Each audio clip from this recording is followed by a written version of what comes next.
ਕੁੜੀਆਂ ਜਿਹੜੇ ਆਈਪੀਐਲ ਦੀਆਂ ਗੋਲੀਆਂ ਜ਼ਿਆਦਾ ਖਾਂਦੀਆਂ ਨੇ ਉਹੀ ਬਾਚਪਨ ਦਾ ਸ਼ਿਕਾਰ ਹੋ ਰਹੀਆਂ ਨੇ। लोग एवें खा रहे हैं जिवें विटामिन दी गोली खा रहे हैं हर 3 महीने च आईपिल इज नॉट वाइटामिन बहुत हाई डोज प्रोजेस्टेरोन हार्मोन होता है। Multiple partners they can also lead to this pelvic inflammatory diseases tubal blockage cleanliness रखो hygiene रखो खुद दी protection करो multiple partners that it's a trend nowadays। बिल्कुल सही गल है। multiple partners हैगे लाइफ विच या रहे हैं या you intend to or you don't mind then protect yourself at least use protection। Vaginal infection तो किस तरह बचा जा सकता? अपने undergarments twice or 3 times in a day change करने हैं। पैंटीज लूज ट्राउजर्स पाना शुरू करना चाहिए rather than tight jeans। you should not use those waxing procedures over the down below area। ਇਹ ਬਹੁਤ ਜ਼ਿਆਦਾ ਅੱਜਕੱਲ ਟ੍ਰੈਂਡਿੰਗ 'ਚ ਚੱਲ ਰਹੀ ਹੈ ਚੀਜ਼। ਮੁੰਡਿਆਂ ਦੇ ਵਿੱਚ ਅੱਜਕੱਲ ਸਪਰਮ ਕਾਊਂਟ ਦੀ ਬਹੁਤ ਜ਼ਿਆਦਾ ਦਿੱਕਤ ਆ ਰਹੀ ਹੈ, ਉਸ ਦੇ ਪਿੱਛੇ ਦਾ ਕਾਰਨ ਕੀ ਹੈ? Keep it in their pockets, mobile radiations, mobile the heat generation, then laptop।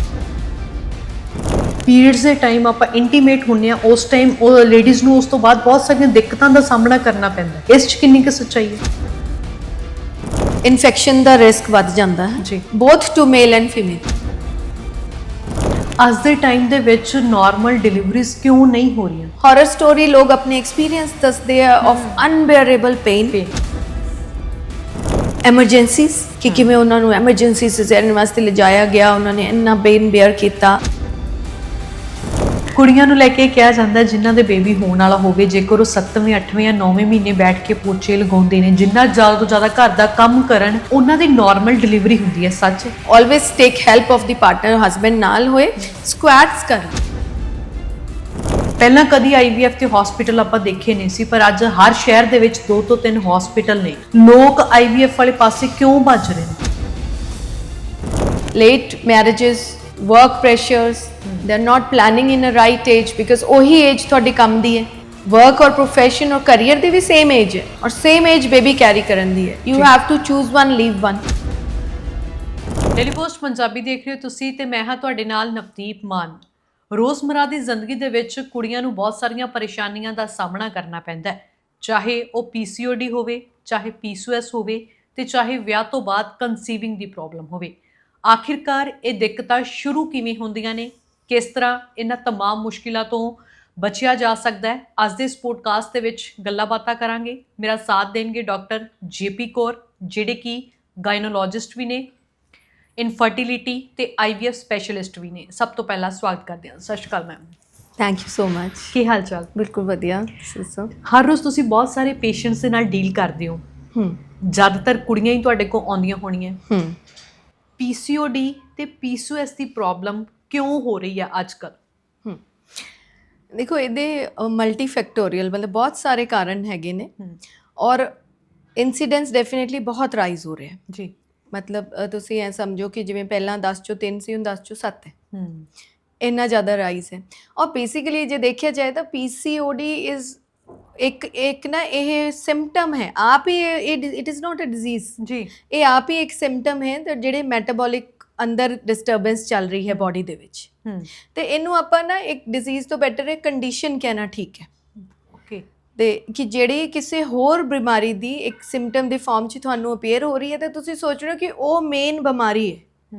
Basically ਉਹ ਮੇਨ ਚੀਜ਼ ਨਹੀਂ ਹੈ। ਮੇਨ ਚੀਜ਼ ਹੈ ਤੁਹਾਡਾ ਲਾਈਫ ਸਟਾਈਲ, ਤੁਹਾਡਾ ਡਾਈਟ, ਮੈਂਟਲ ਸਟ੍ਰੈਸ ਲੈਵਲ। ਦੇਖੋ ਓਵਰ ਦ ਈਅਰਸ ਸਾਰਾ ਪੈਟਰਨ ਬਿਲਕੁਲ ਚੇਂਜ ਹੋ ਗਿਆ ਜੀ।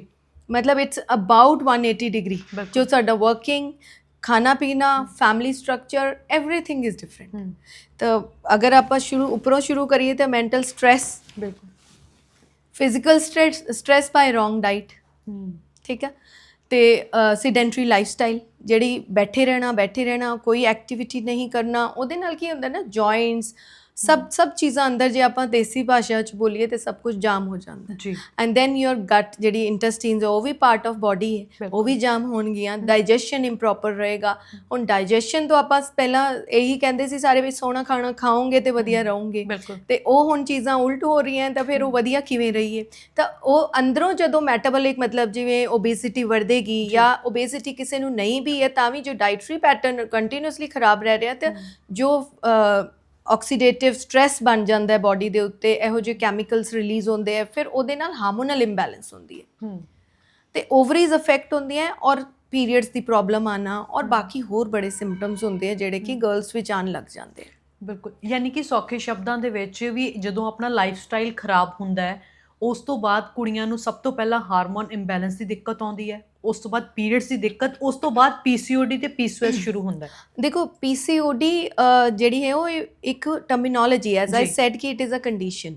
PCOS ਹੈ ਜਿਹੜਾ ਅੰਦਰ ਦਾ ਮੇਨ ਪ੍ਰੋਬਲਮ ਹੈ, ਸਿੰਡਰੋਮ, ਪੋਲੀਸਿਸਟਿਕ ਓਵੇਰੀਅਨ ਸਿੰਡਰੋਮ ਜੀ। ਡਿਜ਼ੀਜ਼ ਔਰ ਸਿੰਡਰੋਮ ਵਿੱਚ ਫਰਕ ਹੈ, ਦੋ ਡਿਜ਼ੀਜ਼ ਵੀ ਮਿਸਨੋਮਰ ਹੈ PCOD, it is a misnomer, it is not a disease, it's a condition. Polycystic ovarian syndrome ਜਿਹੜਾ ਹੈ ਉਹ ਦੈਟ ਮੀਨਸ ਕਿ ਅੰਦਰ ਦੇ ਮੈਟਾਬੋਲਿਕ ਚੇਂजेस, ਮਤਲਬ hormonal changes, chemical changes, liver ਦੀ ਇਫੈਕਟ ਹੋਣਾ, ਠੀਕ ਹੈ, ਓਬੇਸਿਟੀ ਹੋਣਾ ਔਰ ਇਹ ਸਭ ਚੀਜ਼ਾਂ, ਕੋਲੇਸਟ੍ਰੋਲ ਰਾਈਜ਼ ਹੋਣਾ, ਥੀਸ ਆਰ ਦੀ ਪੂਰਾ ਮੈਟਾਬੋਲਿਕ ਸਿੰਡਰੋਮਸ ਜਿਹੜੀ PCOS ਨੂੰ ਜਨਰੇਟ ਕਰਦੇ, ਠੀਕ ਹੈ। ਤੇ ਲਾਈਫ ਸਟਾਈਲ ਖਰਾਬ ਹੋਣਾ, ਉਹ ਖਰਾਬ ਬॉयਜ਼ ਦਾ ਵੀ ਹੈ, ਗਰਲਸ ਦਾ ਵੀ ਹੈ, ਦੋ ਉਹਨਾਂ ਨੂੰ ਵੀ ਮੈਟਾਬੋਲਿਕ ਸਿੰਡਰੋਮਸ ਆ ਰਹੇ ਹੈ, ਗਰਲਸ ਨੂੰ ਵੀ ਆ ਰਹੇ ਹੈ। ਗਰਲਸ ਨੇ ਬਿਕਾਜ਼ ਇਹ ਨੇਚਰ ਕ੍ਰੀਏਟਰ ਨੇ ਸਾਨੂੰ ਕ੍ਰੀਏਟ ਕਰਨ ਵਾਸਤੇ ਭੇਜਿਆ ਅੱਗੇ, ਰਾਈਟ, ਤੇ ਸਾਨੂੰ ਇਸ ਚੀਜ਼ ਦੇ ਵਾਸਤੇ ਕ੍ਰੀਏਟਰ ਅਲਰਟ ਫਸਟ, ਮੈਨੂੰ ਲੇਟਰ ਏਜਸ ਵਿੱਚ ਪਤਾ ਚੱਲਦਾ ਹੈ, ਸਾਨੂੰ ਪਹਿਲਾਂ ਹੀ ਗੋਡ ਅਲਰਟਸ ਕਿ ਦੇਖੋ ਅੱਗੇ ਤੁਸੀਂ ਜੇ ਸਿਹਤ ਵਾਲੇ ਰਹੋਗੇ ਤਾਂ ਹੀ ਮੈਂ ਤੁਹਾਨੂੰ ਇਹ ਜ਼ਿੰਮਾ ਦਊਂਗਾ। ਬਿਲਕੁਲ, ਠੀਕ ਹੈ। ਤੇ ਇਸ ਕਰਕੇ ਉਹ ਲਾਈਫ ਸਟਾਈਲ ਦੋਨਾਂ ਦਾ ਪ੍ਰੋਬਲਮ ਹੈਗੀਆਂ, ਸਾਰਿਆਂ ਦੇ ਵਿੱਚ ਹੀ ਪ੍ਰੋਬਲਮਸ ਹੈ। ਤਾਂ ਗਰਲਸ ਨੂੰ ਯੈਸ ਉਹਨਾਂ ਨੂੰ ਜ਼ਿਆਦਾ ਧਿਆਨ ਦੇਣਾ ਹੈ ਬਿਕਾਜ਼ ਸਾਡੇ ਤੇ ਇੱਕ ਰਿਸਪੌਂਸਿਬਿਲਿਟੀ ਹੈ ਜਨਰੇਸ਼ਨਸ। ਬਿਲਕੁਲ, ਮੰਨ ਲਓ ਕੋਈ ਪੇਸ਼ੈਂਟ ਹੈ PCOD ਨਾਲ ਕਾਫੀ ਸਮੇਂ ਤੋਂ ਸਾਹਮਣਾ ਕਰ ਰਿਹਾ, ਉਹਦਾ ਨਹੀਂ ਰਿਕਵਰ ਹੋ ਪਾ ਰਿਹਾ, ਉਹ ਨਹੀਂ ਸੈੱਟ ਹੋ ਪਾ ਰਿਹਾ, ਕਿੰਨੇ ਟਾਈਮ ਦੇ ਵਿੱਚ PCOD ਤੋਂ ਛੁਟਕਾਰਾ ਪਾਇਆ ਜਾ ਸਕਦਾ ਹੈ ਜਾਂ PCOS ਦਾ ਕਿੰਨਾ ਕੁ ਟਾਈਮ ਪੀਰੀਅਡ ਹੁੰਦਾ ਕਿ ਇਸ ਤੋਂ ਬਾਅਦ ਇਸ ਤੋਂ ਨਿਜਾਤ ਮਿਲ ਜਾਂਦੀ ਹੈ? ਅੱਛਾ, ਤੇ ਇਹ ਬਹੁਤ ਹੀ ਸੋਹਣਾ ਕੁਐਸਚਨ ਹੈ ਬਿਕਾਜ਼ ਮੋਸਟਲੀ ਕੁਐਸਚਨ ਇਹੀ ਹੁੰਦਾ ਕਿ ਅਸੀਂ ਠੀਕ ਕਦੋਂ ਹੋਵਾਂਗੇ। ਤੇ ਪਹਿਲੀ ਗੱਲ ਮੈਂ ਤਾਂ ਪਹਿਲਾਂ ਹੀ ਇਸ ਇੱਕੋ ਸੈਂਟੈਂਸ ਤੇ ਮੈਂ ਸਟ੍ਰੈਸ ਦੇ ਰਹੀ ਹਾਂ ਕਿ ਇਹ ਡਿਜ਼ੀਜ਼ ਨਹੀਂ ਹੈ, ਬਿਮਾਰੀ ਨਹੀਂ ਹੈ ਜਿਸ ਤੋਂ ਆਪਾਂ ਠੀਕ ਹੋਣਾ ਹੈ, ਇਹ ਇੱਕ ਕੰਡੀਸ਼ਨ ਹੈ ਔਰ ਕੰਡੀਸ਼ਨ ਨੂੰ ਆਪਾਂ ਕੀ ਕਰਨਾ ਹੈ, ਕੰਟਰੋਲ ਕਰਨਾ ਹੈ। Condition is controlled, disease is to be cured ਜੀ। ਤੇ ਹੁਣ ਕੰਡੀਸ਼ਨ ਜਿਹੜੀ ਪੋਲੀਸਿਸਟਿਕ ਓਵੇਰੀਅਨ ਡਿਜ਼ੀਜ਼ ਜਿਹਨੂੰ ਆਪਾਂ ਕਹਿ ਰਹੇ ਹਾਂ, ਜਦੋਂ ਤੱਕ ਤੁਹਾਡਾ ਲਾਈਫ ਸਟਾਈਲ ਠੀਕ ਹੈ ਉਦੋਂ ਤੱਕ ਤੁਹਾਡੀ ਪ੍ਰੋਬਲਮ ਕੰਟਰੋਲ 'ਚ ਹੈ। ਜੇ ਤੁਸੀਂ ਲਾਈਫ ਸਟਾਈਲ ਫੇਰ ਖਰਾਬ ਕਰ ਲਓਗੇ ਇਹ ਫੇਰ ਖਰਾਬ ਹੋਏਗਾ ਔਰ ਇਹਦੇ ਵਿੱਚ ਕੋਈ ਆਪਸ਼ਨ ਹੀ ਨਹੀਂ ਹੈ ਕਿ ਤੁਸੀਂ ਆਪਣਾ ਲਾਈਫ ਸਟਾਈਲ ਨੂੰ ਖਰਾਬ ਰਹਿਣ ਦਿਓਗੇ ਤੇ ਇਹ ਪ੍ਰੋਬਲਮ ਸੋਲਵ ਹੋ ਜਾਏਗੀ। ਮੈਡੀਸਿਨ ਹੈ ਹੀ ਨਹੀਂ ਇਹਦੀ। ਹੂ ਸੇਜ਼ ਕਿ PCOD ਦੀ ਮੈਡੀਸਿਨ ਹੈ? ਨੋ, ਮੈਡੀਸਿਨ ਸਿਰਫ ਸਿੰਪਟਮਸ ਨੂੰ ਕੰਟਰੋਲ ਕਰਨ ਦੀ ਹੈ ਕਿ ਪੀਰੀਅਡਸ ਇਰੈਗੂਲਰ ਆ ਰਹੇ, ਠੀਕ ਹੈ, ਮੈਂ ਤੁਹਾਡੇ ਰੈਗੂਲਰ ਕਰ ਦਿੰਦੀ ਹਾਂ, ਵੀ ਹੈਵ ਮੈਡੀਸਿਨਸ ਜੀ, ਠੀਕ ਹੈ।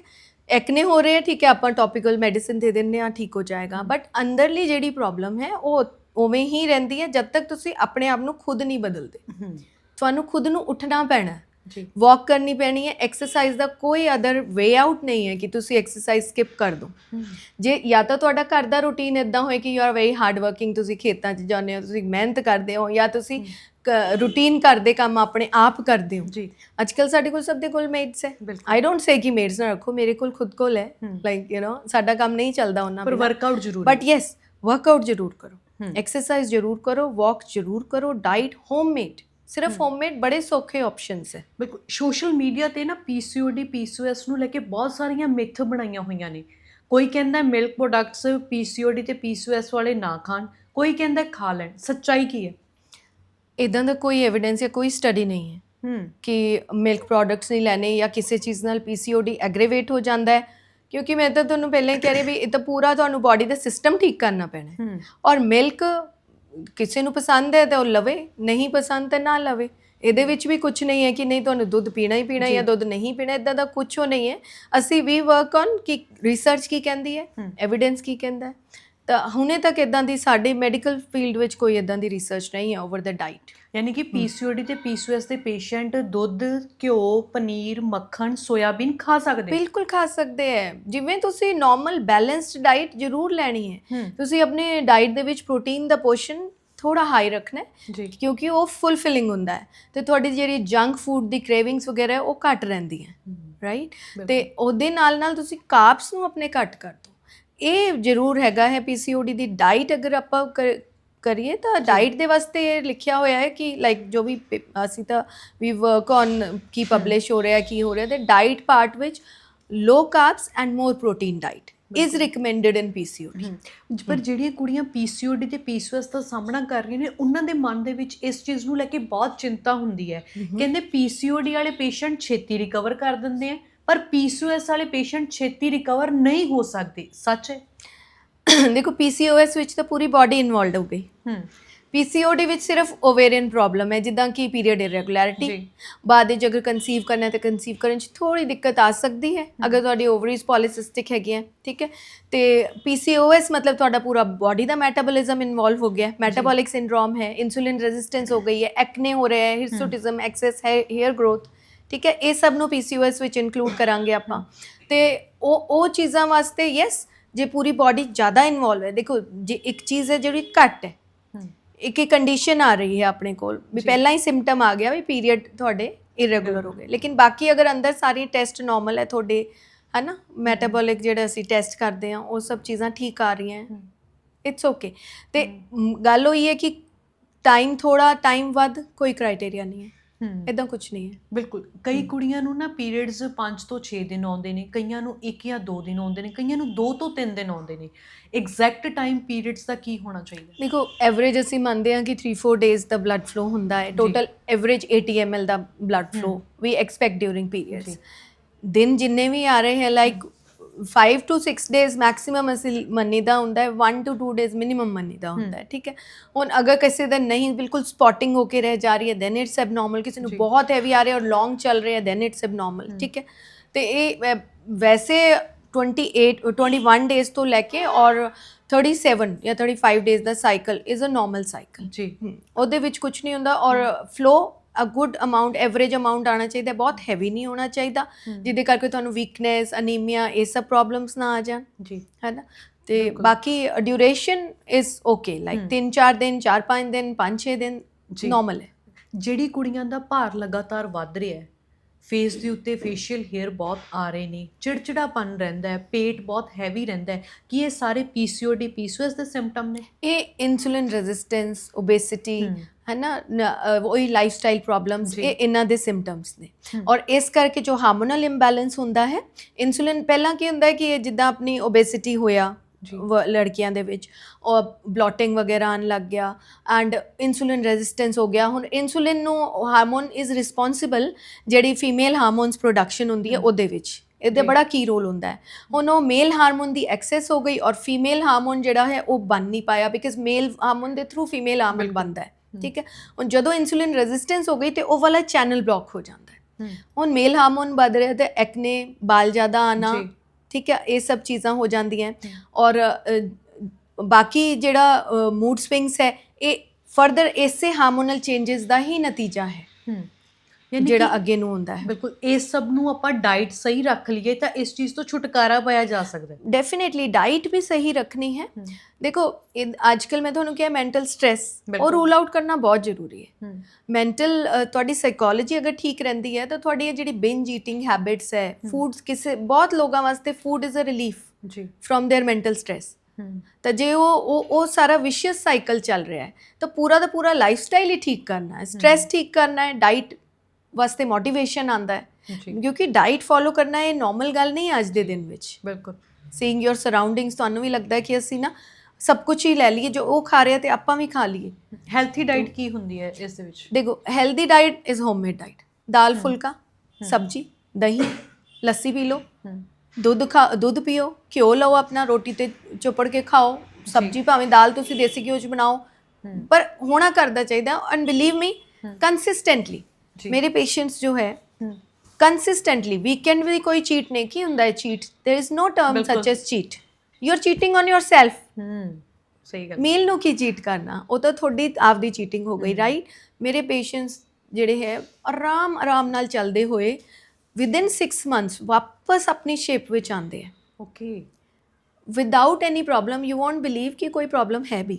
ਔਰ ਚੇਂਜਸ ਕੀ ਕੀਤੇ? ਸਿਰਫ ਘਰ ਦਾ ਬਣਾ ਖਾਣਾ ਖਾਂਦੇ ਹਾਂ ਮੈਮ, ਘਰ ਦੇ ਬਣੀ ਰੋਟੀ ਆਪਣਾ ਆਪਾਂ ਵੀ ਉਹੀ ਖਾਇਆ ਹੈ ਐਂਡ ਅੱਜ ਤੱਕ still we are going on well, ਕੋਈ ਪ੍ਰੋਬਲਮ ਨਹੀਂ ਆਈ ਹੈ, ਠੀਕ ਹੈ। ਤੇ ਘਰ ਦਾ ਬਣਿਆ ਖਾਣਾ ਮਾਰਨਿੰਗ ਵਾਕ, ਈਵਨਿੰਗ ਵਾਕ, ਚਾਹੇ ਤੁਸੀਂ ਰਨਿੰਗ ਕਰੋ, ਇੱਕ ਐਕਟੀਵਿਟੀ ਜ਼ਰੂਰ ਕਰੋ। 1 ਘੰਟਾ ਤਾਂ ਆਪਣੀ ਬਾਡੀ ਨੂੰ ਦੇ ਸਕਦੇ ਆ। ਮੈਡੀਟੇਸ਼ਨ ਕਰੋ, ਜਾਪ ਕਰੋ, ਮੰਤਰ ਪੜੋ, ਜੋ ਵੀ ਤੁਸੀਂ ਆਪਣਾ ਮੰਤਰਾਂ ਦਾ ਜਾਪ ਕਰਨਾ ਹੈ ਉਹ ਸਭ ਕਰੋ। ਮਤਲਬ ਥੋੜਾ ਜਿਹਾ ਆਪਣੇ ਪੂਰੀ ਬਾਡੀ ਨੂੰ ਅਲਾਈਨ ਕਰਨਾ, ਦੈਟਸ ਇਟ। ਇਹ ਪੀਸੀਓਡੀ ਪੀਸੀਓਐਸ ਦੇ ਕਰਕੇ ਨਾ ਕਪਲਸ ਨੂੰ ਵੀ ਬਹੁਤ ਪ੍ਰੋਬਲਮਸ ਦਾ ਸਾਹਮਣਾ ਕਰਨਾ ਪੈ ਰਿਹਾ। ਕਈਆਂ ਦੇ ਵਿਆਹ ਨੂੰ 2-2 3-3 ਸਾਲ ਹੋ ਗਏ ਪਰ ਬੇਬੀ ਕਨਸੀਵ ਨਹੀਂ ਹੋ ਰਿਹਾ। ਕਿ ਪੀਸੀਓਡੀ ਪੀਸੀਓਐਸ ਦੇ ਵਿੱਚ ਆਪਾਂ ਕਨਸੀਵਿੰਗ ਈਜ਼ੀਲੀ ਹੋ ਜਾਂਦੀ ਹੈ? ਦੇਖੋ ਥੋੜੀ ਮੁਸ਼ਕਿਲ ਤਾਂ ਆ ਸਕਦੀ ਹੈ, ਆਈ ਵਿਲ ਨਾਟ ਸੇ ਕਿ ਨਹੀਂ ਹੋ ਪੋਸੀਬਲ ਹੈ। ਦੇਖੋ ਕਨਸੀਵ ਤਾਂ ਹੋਏਗਾ, ਇਹ ਨਹੀਂ ਹੈ ਕਿ ਕਨਸੀਵ ਨਹੀਂ ਹੁੰਦਾ ਜੀ। ਮੈਕਸਿਮਮ ਲੋਕਾਂ ਨੂੰ ਕਨਸੀਵ ਹੁੰਦਾ ਹੈ ਪੀਸੀਓਡੀ ਦੇ ਵਿੱਚ, there is no problem at all. ਇਹ ਮਿਥ ਹੈਗੀ ਹੈ ਕਿ ਪੀਸੀਓਡੀ ਹੋ ਗਿਆ ਹੁਣ ਕਨਸੀਵ ਨਹੀਂ ਹੋਏਗਾ, ਨਹੀਂ ਐਵੇਂ ਨਹੀਂ ਹੈ। ਉਲਟਾ ਪੀਸੀਓਡੀ ਹੈਗਾ ਤੁਹਾਡੇ ਕੋਲ ਬਹੁਤ ਐਗ ਰਿਜ਼ਰਵ ਪਿਆ ਹੈ ਬਿਕਾਜ਼ ਐਗ ਰਿਲੀਜ਼ ਨਹੀਂ ਹੋ ਰਿਹਾ। ਇਹ ਪੀਸੀਓਡੀ ਦਾ ਬੇਸਿਕ ਜਿਹੜਾ ਓਵਰੀ ਦਾ ਪ੍ਰੋਬਲਮ ਹੈ, ਹਾਰਮੋਨਸ ਇੰਬੈਲੈਂਸ ਕਰਕੇ ਐਗ ਰਿਲੀਜ਼ ਨਹੀਂ ਹੁੰਦਾ, ਤਾਂ ਪੀਰੀਅਡ ਡਿਲੇ ਹੁੰਦੇ ਜਾਂਦੇ ਆ ਹਰ ਵਾਰ। ਲੇਕਿਨ ਐਗ ਰਿਲੀਜ਼ ਨਹੀਂ ਹੋ ਰਿਹਾ ਤੇ ਉਹ ਜਾ ਕਿੱਥੇ ਰਿਹਾ ਹੈ ਤਾਂ ਅੰਦਰ ਹੀ, ਬਿਕਾਜ਼ ਜਦੋਂ ਪੈਦਾ ਹੋਇਆ ਆਪਾਂ ਇੱਕ ਨੰਬਰ ਆਫ ਮਤਲਬ ਇੱਕ ਬਹੁਤ ਹਿਊਜ ਨੰਬਰ ਆਫ ਐਗਸ ਦੇ ਨਾਲ ਪੈਦਾ ਹੋਇਆ ਆਪਾਂ, ਰਾਈਟ। ਤੇ ਉਸ ਦੇ ਉਹ ਹੁਣ ਐਗਸ ਜੇ ਰਿਲੀਜ਼ ਨਹੀਂ ਹੋ ਰਹੇ, ਹਰ ਸਾਈਕਲ 'ਚ ਇੱਕ ਐਗ ਸਾਡਾ ਰਿਲੀਜ਼ ਹੁੰਦਾ ਹੈ ਨਾਰਮਲੀ, ਤਾਂ ਲੇਟਰ ਔਨ ਆਉਂਦੇ ਆਉਂਦੇ ਐਗ ਦੀ ਨੰਬਰ ਘਟ ਜਾਂਦੀ ਹੈ, ਫਿਰ ਆਪਣੇ ਆਪ ਹੀ ਕਨਸੀਵ ਹੋਣਾ ਬੰਦ ਹੋ ਜਾਂਦਾ, ਫਿਰ ਮੇਨੋਪੌਜ਼ ਆ ਜਾਂਦਾ ਹੈ, ਠੀਕ ਹੈ। ਤੇ ਐਵੇਂ ਜਿਹੜੇ ਲੜਕੀਆਂ 'ਚ ਪੀਸੀਓਡੀ ਹੁੰਦਾ ਉਹਨਾਂ ਦਾ ਐਗ ਤਾਂ ਸ਼ੁਰੂ ਤੋਂ ਹੀ ਰਿਲੀਜ਼ ਨਹੀਂ ਹੋ ਰਿਹਾ, ਜਾਂ ਜਦੋਂ ਤੋਂ ਵੀ ਪ੍ਰੋਬਲਮ ਕ੍ਰੀਏਟ ਹੋਈ ਹੈ ਤੇ ਉਹ ਐਗ ਸੇਵ ਹੋ ਰਿਹਾ ਉਹਨਾਂ ਦਾ, they have a very bright chance. Okay. ਹਾਂਜੀ। ਪਰ ਕੁੜੀਆਂ ਇਹ ਕਹਿੰਦੀਆਂ ਨੇ, ਕਹਿੰਦੇ ਸਾਨੂੰ ਪੀਸੀਓਡੀ ਹੈ ਜਾਂ ਪੀਸੀਓਐਸ ਹੈ, ਸਾਡੇ ਅੰਦਰ ਤਾਂ ਐਗਸ ਬਣਦੇ ਹੀ ਨਹੀਂ, ਅਸੀਂ ਤਾਂ ਜੋ ਹੈ ਬੇਬੀ ਕਨਸੀਵ ਕਰ ਹੀ ਨਹੀਂ ਸਕਦੇ। ਅਹੀਂ ਮੈਂ ਤੁਹਾਨੂੰ ਦੱਸਿਆ ਕਿ ਇਹ ਮਿਥ ਹੈ, ਠੀਕ ਹੈ। ਬਹੁਤ ਫੇਅਰ ਚਾਂਸ ਹੈ ਕਨਸੀਵ ਕਰਨ ਦਾ, ਇਦਾਂ ਨਹੀਂ ਹੈ। ਸਿਸਟਮੈਟਿਕ ਅਪਰੋਚ ਚਾਹੀਦੀ ਹੈ, ਬਸ ਦੈਟਸ ਇਟ। ਇਹ ਤੁਸੀਂ ਪਹਿਲੇ ਡਾਕਟਰ ਹੋ ਜਿਹੜੇ ਇਸ ਚੀਜ਼ ਦਾ ਜ਼ਿਕਰ ਕਰ ਰਹੇ ਹੋ। ਨਹੀਂ ਮੋਸਟਲੀ ਡਾਕਟਰਸ ਇਹ ਕਹਿੰਦੇ ਨੇ, ਕਹਿੰਦੇ ਬਹੁਤ ਦਿੱਕਤ ਆਏਗੀ, ਇੰਪੋਸੀਬਲ ਵਾਲੀ ਗੱਲ ਹੋ ਗਈ ਹੈ। ਤਾਂ ਨਹੀਂ, ਇਦਾਂ ਨਹੀਂ ਹੈ, ਇਦਾਂ ਦਾ ਕੋਈ ਸਿਚੁਏਸ਼ਨ ਨਹੀਂ ਹੈ। ਪੇਸ਼ੈਂਟ ਟੂ ਪੇਸ਼ੈਂਟ ਵੇਰੀ ਕਰਦਾ ਹੈ ਜੀ, ਹੈ ਨਾ। ਜਿਹੜੇ ਪੇਸ਼ੈਂਟਸ ਹੋ ਸਕਦਾ ਜੋ ਫੀਡਬੈਕ ਦਿੰਦੇ ਹੋਣ ਉਹਨਾਂ ਦੀ ਸਿਚੁਏਸ਼ਨ ਅਲੱਗ ਹੋਏ, ਰਾਈਟ। ਕੋਈ ਟਾਈਮ ਪੀਰੀਅਡ ਹੁੰਦਾ ਵੀ ਪੀਸੀਓਐਸ ਜਾਂ ਪੀਸੀਓਡੀ ਤੋਂ ਕਦੋਂ ਤੱਕ ਛੁਟਕਾਰਾ ਮਿਲ ਜਾਏਗਾ? ਛੁਟਕਾਰਾ ਦਾ ਤਾਂ ਟਾਈਮ ਪੀਰੀਅਡ ਨਹੀਂ ਹੈ। ਜਿਵੇਂ ਜਿੰਨਾ ਤੁਸੀਂ ਐਕਟਿਵ ਰਹਿੰਦੇ ਹੋ ਤਾਂ ਵਿਦਿਨ 6 ਮੰਥਸ ਜੀ, ਜੇ ਤੁਸੀਂ 5% ਵੀ ਆਪਣਾ weight loss ਕਰ ਲੈਂਦੇ ਹੋ ਬਾਡੀ ਦਾ, ਠੀਕ ਹੈ, ਐਂਡ ਆਪਣੀ ਐਕਟੀਵਿਟੀ ਵਧਾ ਦਿੰਦੇ ਹੋ, ਆਪਣਾ ਸਟ੍ਰੈਸ ਰਿਲੀਜ਼ ਕਰ ਲੈਂਦੇ ਹੋ, ਤੇ ਅਸੀਂ ਹਰ ਪੇਸ਼ੈਂਟ ਨੂੰ ਜਿਹੜਾ ਆਉਂਦਾ ਹੈ ਬਈ ਅਗਰ ਉਹਦੀ ਏਜ 35 ਇਅਰਸ ਤੋਂ ਘੱਟ ਹੈ, age is a very big factor, ਠੀਕ ਹੈ। ਤੇ ਜੇ ਏਜ 35 ਇਅਰਸ ਤੋਂ ਘੱਟ ਹੈ ਐਂਡ ਦੇ ਆਰ ਲਾਈਕ ਹੁਣੇ ਦੇ ਹੈਵ ਸਟਾਰਟਡ ਪਲੈਨਿੰਗ, ਤਾਂ ਅਸੀਂ ਉਹਨਾਂ ਨੂੰ ਕਹਿੰਦੇ ਤੁਸੀਂ 3 ਮੰਥਸ ਮਿਨੀਮਮ, ਮੈਕਸਿਮਮ 6 ਮੰਥਸ ਤੱਕ ਆਪਣੇ ਉੱਤੇ ਕੰਮ ਕਰੋ, ਠੀਕ ਹੈ। ਫਿਰ ਉਹਦੇ ਬਾਅਦ ਵਿੱਚ ਦੇਖਦੇ ਹਾਂ ਕੀ ਹੁੰਦਾ। ਬਿਲਕੁਲ। ਜੇ ਦਵਾਈ ਵੀ ਦੇਣੀ ਹੈ ਤਾਂ ਵੀ ਅੰਦਰ ਬੈਸਟ ਸ਼ੇਪ ਹੋਏਗੀ ਤਾਂ ਤੁਹਾਡੇ ਤੇ ਦਵਾਈ ਵੀ ਅਸਰ ਕਰੇਗੀ। ਦਵਾਈ ਇਜ਼ ਨਾਟ ਮੈਜਿਕ। ਬਿਲਕੁਲ। ਫਿਰ ਪੇਸ਼ੈਂਟ ਕੀ ਕਰਦਾ, ਇੱਕ ਡਾਕਟਰ ਨਹੀਂ, ਉੱਥੇ ਦਵਾਈ ਨਹੀਂ ਲੱਗੀ, ਸਾਨੂੰ ਦੂਸਰੇ ਤੇ ਚੱਲੀਏ। Never think like that. ਦਵਾਈ ਲੱਗੇਗੀ ਨਹੀਂ ਜਦ ਤੱਕ ਤੁਹਾਡਾ ਅੰਦਰ ਦਾ ਸਿਸਟਮ ਸੈਟਲ ਨਹੀਂ ਹੋਏਗਾ। ਦਵਾਈ ਇਜ਼ ਜਸਟ ਅ ਮੀਡੀਅਮ। ਬਿਲਕੁਲ। ਇੱਕ ਸਮਾਂ ਹੁੰਦਾ ਸੀ ਜਦੋਂ ਬੱਚਿਆਂ ਦਾ 18 ਜਾਂ 19 ਸਾਲ ਦੀ ਉਮਰ 'ਚ ਵਿਆਹ ਕਰ ਦਿੱਤਾ ਜਾਂਦਾ ਸੀ, ਸਾਰੀਆਂ 2 ਸਾਲ ਬਾਅਦ ਬੱਚਾ ਹੋ ਜਾਂਦਾ ਸੀ, ਚਲੋ ਟੈਨਸ਼ਨਾਂ ਤੋਂ ਮੁਕਤ ਹੋ ਜਾਂਦਾ ਸੀ ਬੰਦਾ। ਅੱਜ ਕੱਲ੍ਹ ਵਿਆਹ ਦੀ ਉਮਰ ਹੀ ਜਿਹੜੀ ਹੈ 27 ਤੋਂ 28 ਸਾਲ ਕਰਤੀ, ਬੇਬੀ ਕਨਸੀਵ ਕਰਦੇ ਕਰਦੇ 31-32 ਤੱਕ ਬੰਦਾ ਪਹੁੰਚ ਜਾਂਦਾ ਹੈ। ਇਸ ਦੇ ਨਾਲ ਵੀ ਬਹੁਤ ਸਾਰੀ ਸਰੀਰ 'ਚ ਪ੍ਰੋਬਲਮਸ ਆਉਂਦੀਆਂ। ਇਹ ਦੇਖੋ ਨੇਚਰ ਨੇ ਕੀ ਨਾ, ਉਹ ਐਗ ਜਿਹੜਾ ਸਾਨੂੰ ਰਿਜ਼ਰਵ ਦੇ ਕੇ ਭੇਜਿਆ ਸੀ ਜੀ, ਬਰਥ ਦੇ ਉੱਤੇ ਸਾਡੇ ਕੋਲ ਬਹੁਤ ਸਾਰੇ ਐਗ ਸੀਗੇ ਮਿਲੀਅਨਸ ਵਿੱਚ, ਠੀਕ ਹੈ। ਹੁਣ ਉਹਦੇ ਵਿੱਚੋਂ ਰਹਿ ਜਾਂਦੇ ਆ ਬਹੁਤ ਥੋੜੇ। ਹਰ ਸਾਲ ਉਹ ਐਗ ਰਿਜ਼ਰਵ ਘੱਟ ਹੁੰਦਾ ਜਾਂਦਾ ਹੈ ਜੀ। ਜਿਹੜੀ ਫਰਟੀਲਿਟੀ ਦੀ ਏਜ 25 ਇਅਰਸ ਤੇ ਜਿਹੜੀ ਫਰਟੀਲਿਟੀ ਹੁੰਦੀ ਹੈ ਤੁਹਾਡੀ, ਮਤਲਬ ਰੀਪਰੋਡਿਊਸ ਕਰਨ ਦੀ ਐਬਿਲਿਟੀ, ਉਹ 35 ਸਾਲ 'ਚ ਬਿਲਕੁਲ ਸਟੀਪਲੀ ਡਾਊਨ ਆਉਂਦੀ ਹੈ। 38 ਸਾਲ ਦੇ ਬਾਅਦ ਇੱਕਦਮ ਨੀਚੇ ਚਲੀ ਜਾਂਦੀ ਹੈ। 40 ਤੋਂ ਬਾਅਦ ਤਾਂ ਬਹੁਤ ਹੀ ਘੱਟ ਹੋ ਜਾਂਦਾ ਹੈ। ਮਤਲਬ IVF is a first option then, first not even, ਮਤਲਬ ਬਹੁਤ ਲੋਕਾਂ ਵਿੱਚ it becomes a first option. ਹਾਂ, ਤੇ ਜਿਹੜੀ ਚੀਜ਼ ਬਿਲਕੁਲ ਲਾਸਟ ਹੁੰਦੀ ਹੈ 25 ਵਿੱਚ, ਉਹ ਫਸਟ ਆ ਜਾਂਦੀ ਹੈ 42-43 ਦੇ ਵਿੱਚ। ਬਿਲਕੁਲ ਸਹੀ ਗੱਲ। ਯਾਨੀ ਕਿ ਸਹੀ ਉਮਰ ਬੱਚਾ ਕਨਸੀਵ ਕਰਨ ਦੀ 25 ਤੋਂ 35 ਸਾਲ ਕਹਿ ਸਕਦੇ ਹਾਂ। ਹਾਂ ਬਿਲਕੁਲ। ਇਹ ਜੈਂਟਸ ਲਈ ਹੈ ਜਾਂ ਲੇਡੀਜ਼ ਲਈ ਵੀ? ਲੇਡੀਜ਼ ਲਈ ਹੈ। ਹਾਂ। ਤੇ ਜੈਂਟਸ ਦੀ ਸਹੀ? ਜੈਂਟਸ ਦੇ ਤਾਂ ਲਾਈਕ ਉਹਨਾਂ ਦੇ ਤੇ ਸਪਰਮ ਕਾਊਂਟ ਦਾ ਡਿਕਲਾਈਨ ਜਿਹੜਾ ਸ਼ੁਰੂ ਹੁੰਦਾ 50s ਦੇ ਬਾਅਦ ਵਿੱਚ ਹੁੰਦਾ ਹੈ। ਓਕੇ। ਹਾਂ, ਤਾਂ ਇਸ ਕਰਕੇ ਮੇਨ ਜੋ ਫਰਟੀਲਿਟੀ ਲੇਡੀਜ਼ ਵਾਸਤੇ ਇੰਪੋਰਟੈਂਟ ਹੈ। ਔਰ ਇਹ ਨੇਚਰ ਨੇ ਬਹੁਤ ਪਿਆਰਾ ਸੈਟਅਪ ਕੀਤਾ ਹੋਇਆ ਹੈ ਕਿ ਇੱਕ right age, then right age of upbringing, ਫਿਰ ਤੁਹਾਡਾ ਐਨਰਜੀ ਲੈਵਲ ਵੀ ਲੇਟਰ ਔਨ ਲੇਟ ਡਾਊਨ ਹੋ ਜਾਂਦਾ ਹੈ। ਤੁਸੀਂ ਉਹਨਾਂ ਆਪਣੇ ਬੱਚਿਆਂ ਨੂੰ ਇਨਪੁਟ ਨਹੀਂ ਦੇ ਪਾਉਂਦੇ ਜਿੰਨੇ when you are alert and active ਉਦੋਂ ਦੇ ਪਾਉਂਦੇ ਹੋ, ਠੀਕ ਹੈ। ਹੋ ਸਕਦਾ ਹੈ, ਮਤਲਬ ਇਹਦੇ ਵਿੱਚ ਕੋਈ exceptions are always there, but ਠੀਕ ਹੈ, ਕਿਸੇ ਦਾ ਕੋਈ ਬਹੁਤ ਹੀ ਪ੍ਰੋਬਲਮ ਆ ਗਿਆ ਕਿ ਵਿਆਹ ਲੇਟ ਕਰਨਾ ਹੈ, ਕੋਈ ਮਜਬੂਰੀਆਂ ਆ ਜਾਂਦੀਆਂ, ਕੁਝ ਹੋਰ ਸਿਚੁਏਸ਼ਨਸ ਹੋ ਜਾਂਦੀਆਂ, then it's a different point. ਲੇਕਿਨ ਆਈਡੀਅਲੀ ਇਹ ਵਾਲਾ ਪੀਰੀਅਡ ਮਿਸ ਨਹੀਂ ਕਰਨਾ ਚਾਹੀਦਾ. It's very good for the baby ਜਿਹੜੇ ਆਉਣ ਵਾਲਾ ਹੈ. ਬਿਲਕੁਲ. ਮੁੰਡਿਆਂ ਦੇ ਵਿੱਚ ਅੱਜਕੱਲ ਸਪਰਮ ਕਾਊਂਟ ਦੀ ਬਹੁਤ ਜ਼ਿਆਦਾ ਦਿੱਕਤ ਆ ਰਹੀ ਹੈ, ਉਸ ਦੇ ਪਿੱਛੇ ਦਾ ਕਾਰਨ ਕੀ ਹੈ? ਦੇਖੋ ਉਸ ਦੇ ਪਿੱਛੇ ਤਾਂ it is a very big list ਵੈਸੇ, ਬਟ ਉਹਨਾਂ ਦੇ ਵਿੱਚ ਵੀ mental stress, dietary problem, smoking, alcohol, drugs, there are so many things, है ना? And mobile is also one of the cause. Okay. Right? They keep it in their pockets. The mobile radiations, mobile the heat generation, then laptops, whatever are heat generating machines they are keeping. So ਇਹ ਸਾਰੀਆਂ ਚੀਜ਼ਾਂ can contribute. Risk factors ਹੋ ਸਕਦੇ ਆ ਇਹਦੇ ਵਿੱਚ. ਬਾਕੀ individual cases ਦੇ ਉੱਤੇ ਵੀ ਟੇਕ ਹਿਸਟਰੀ ਔਰ ਉਹਦੇ ਬਾਅਦ ਵਿੱਚ ਕਨਕਲੂਜਨ ਤੇ ਨਿਕਲ ਪਾਉਂਦੇ. ਯਾਨੀ ਕਿ ਜਿਹੜੇ ਮੁੰਡੇ ਆਪਣੀ ਪੈਂਟ ਦੀ ਜੇਬ ਦੇ ਵਿੱਚ ਜੇਬ 'ਚ ਫੋਨ ਪਾ ਕੇ ਰੱਖਦੇ ਨੇ, ਉਹਦੇ ਨਾਲ ਸਪਰਮਸ ਦੇ ਉੱਤੇ ਬਹੁਤ ਜ਼ਿਆਦਾ ਇਫੈਕਟ ਪੈਂਦਾ. ਦੇਖੋ ਰੇਡੀਏਸ਼ਨਸ ਤਾਂ ਆਉਂਦੀਆਂ ਹੈ ਐਂਡ ਇਫੈਕਟ ਤਾਂ ਹੈ ਇਹਦਾ, ਹੀਟ ਜਨਰੇਸ਼ਨ ਦਾ ਵੀ ਇਫੈਕਟ ਹੈ. ਤਾਂ ਹਾਂਜੀ, ਇਹ ਤਾਂ ਸ਼ੁਰੂ ਤੋਂ ਇਹ ਥਿਓਰੀਜ਼ ਹੈਗੀਆਂ ਹੈ. ਇਹ ਬਹੁਤ ਵੱਡੀ ਗੱਲ ਤੁਸੀਂ ਕਰ ਰਹੇ ਹੋ, ਕਿਉਂਕਿ ਅੱਜਕੱਲ ਮੋਸਟਲੀ ਹਰ ਕੋਈ ਆਪਣੀ ਜੇਬ ਦੇ ਵਿੱਚ ਹੀ ਫੋਨ ਪਾ ਕੇ ਰੱਖਦਾ, ਚਾਹੇ ਮੁੰਡੇ ਹੋਣ ਤੇ ਚਾਹੇ ਕੁੜੀਆਂ ਹੋਣ. ਤਾਂ ਇਹਦੇ ਫਿਰ ਆਪਾਂ ਰੈਪਰਕਸ਼ਨਸ ਵੀ ਭੁਗਤ ਹੀ ਰਹੇ ਹਾਂ, ਹਰ ਫਾਰਮ ਵਿੱਚ ਭੁਗਤ ਰਹੇ ਹਾਂ. ਮੰਨ ਲਓ ਕਿਸੇ ਦਾ ਵਿਆਹ ਹੋ ਗਿਆ, ਮੁੰਡੇ ਕੁੜੀ ਦਾ, ਵਿਆਹ ਤੋਂ ਬਾਅਦ ਕਿੰਨੇ ਟਾਈਮ ਬਾਅਦ ਜਿਹੜਾ ਕਨਸੀਵ ਕਰਨਾ ਚਾਹੀਦਾ ਬੇਬੀ? ਇਹ ਇੰਡੀਵਿਜੂਅਲ ਆਪਣੀ ਉਹਦੇ ਉੱਤੇ ਹੁੰਦਾ ਹੈ, like how you are prepared. ਜੀ, ਬਿਕਾਜ਼ ਬੱਚਾ ਕਰਨਾ ਸਿਰਫ ਇਹ ਨਹੀਂ ਹੁੰਦਾ ਕਿ ਬਸ ਬੱਚਾ ਹੋ ਗਿਆ. You need to have a family ਦਾ ਜਿਹੜਾ ਉਹ ਬੈਕਅਪ ਇੰਨਾ ਸੋਹਣਾ ਹੋਣਾ ਚਾਹੀਦਾ ਹੈ ਕਿ ਜਦ ਬੱਚਾ ਹੋ ਜਾਏ ਤੇ ਉਹਨੂੰ ਸੰਭਾਲਣ ਵਾਸਤੇ ਯੂ ਆਰ ਅਵੇਲੇਬਲ ਔਰ elders R available at home.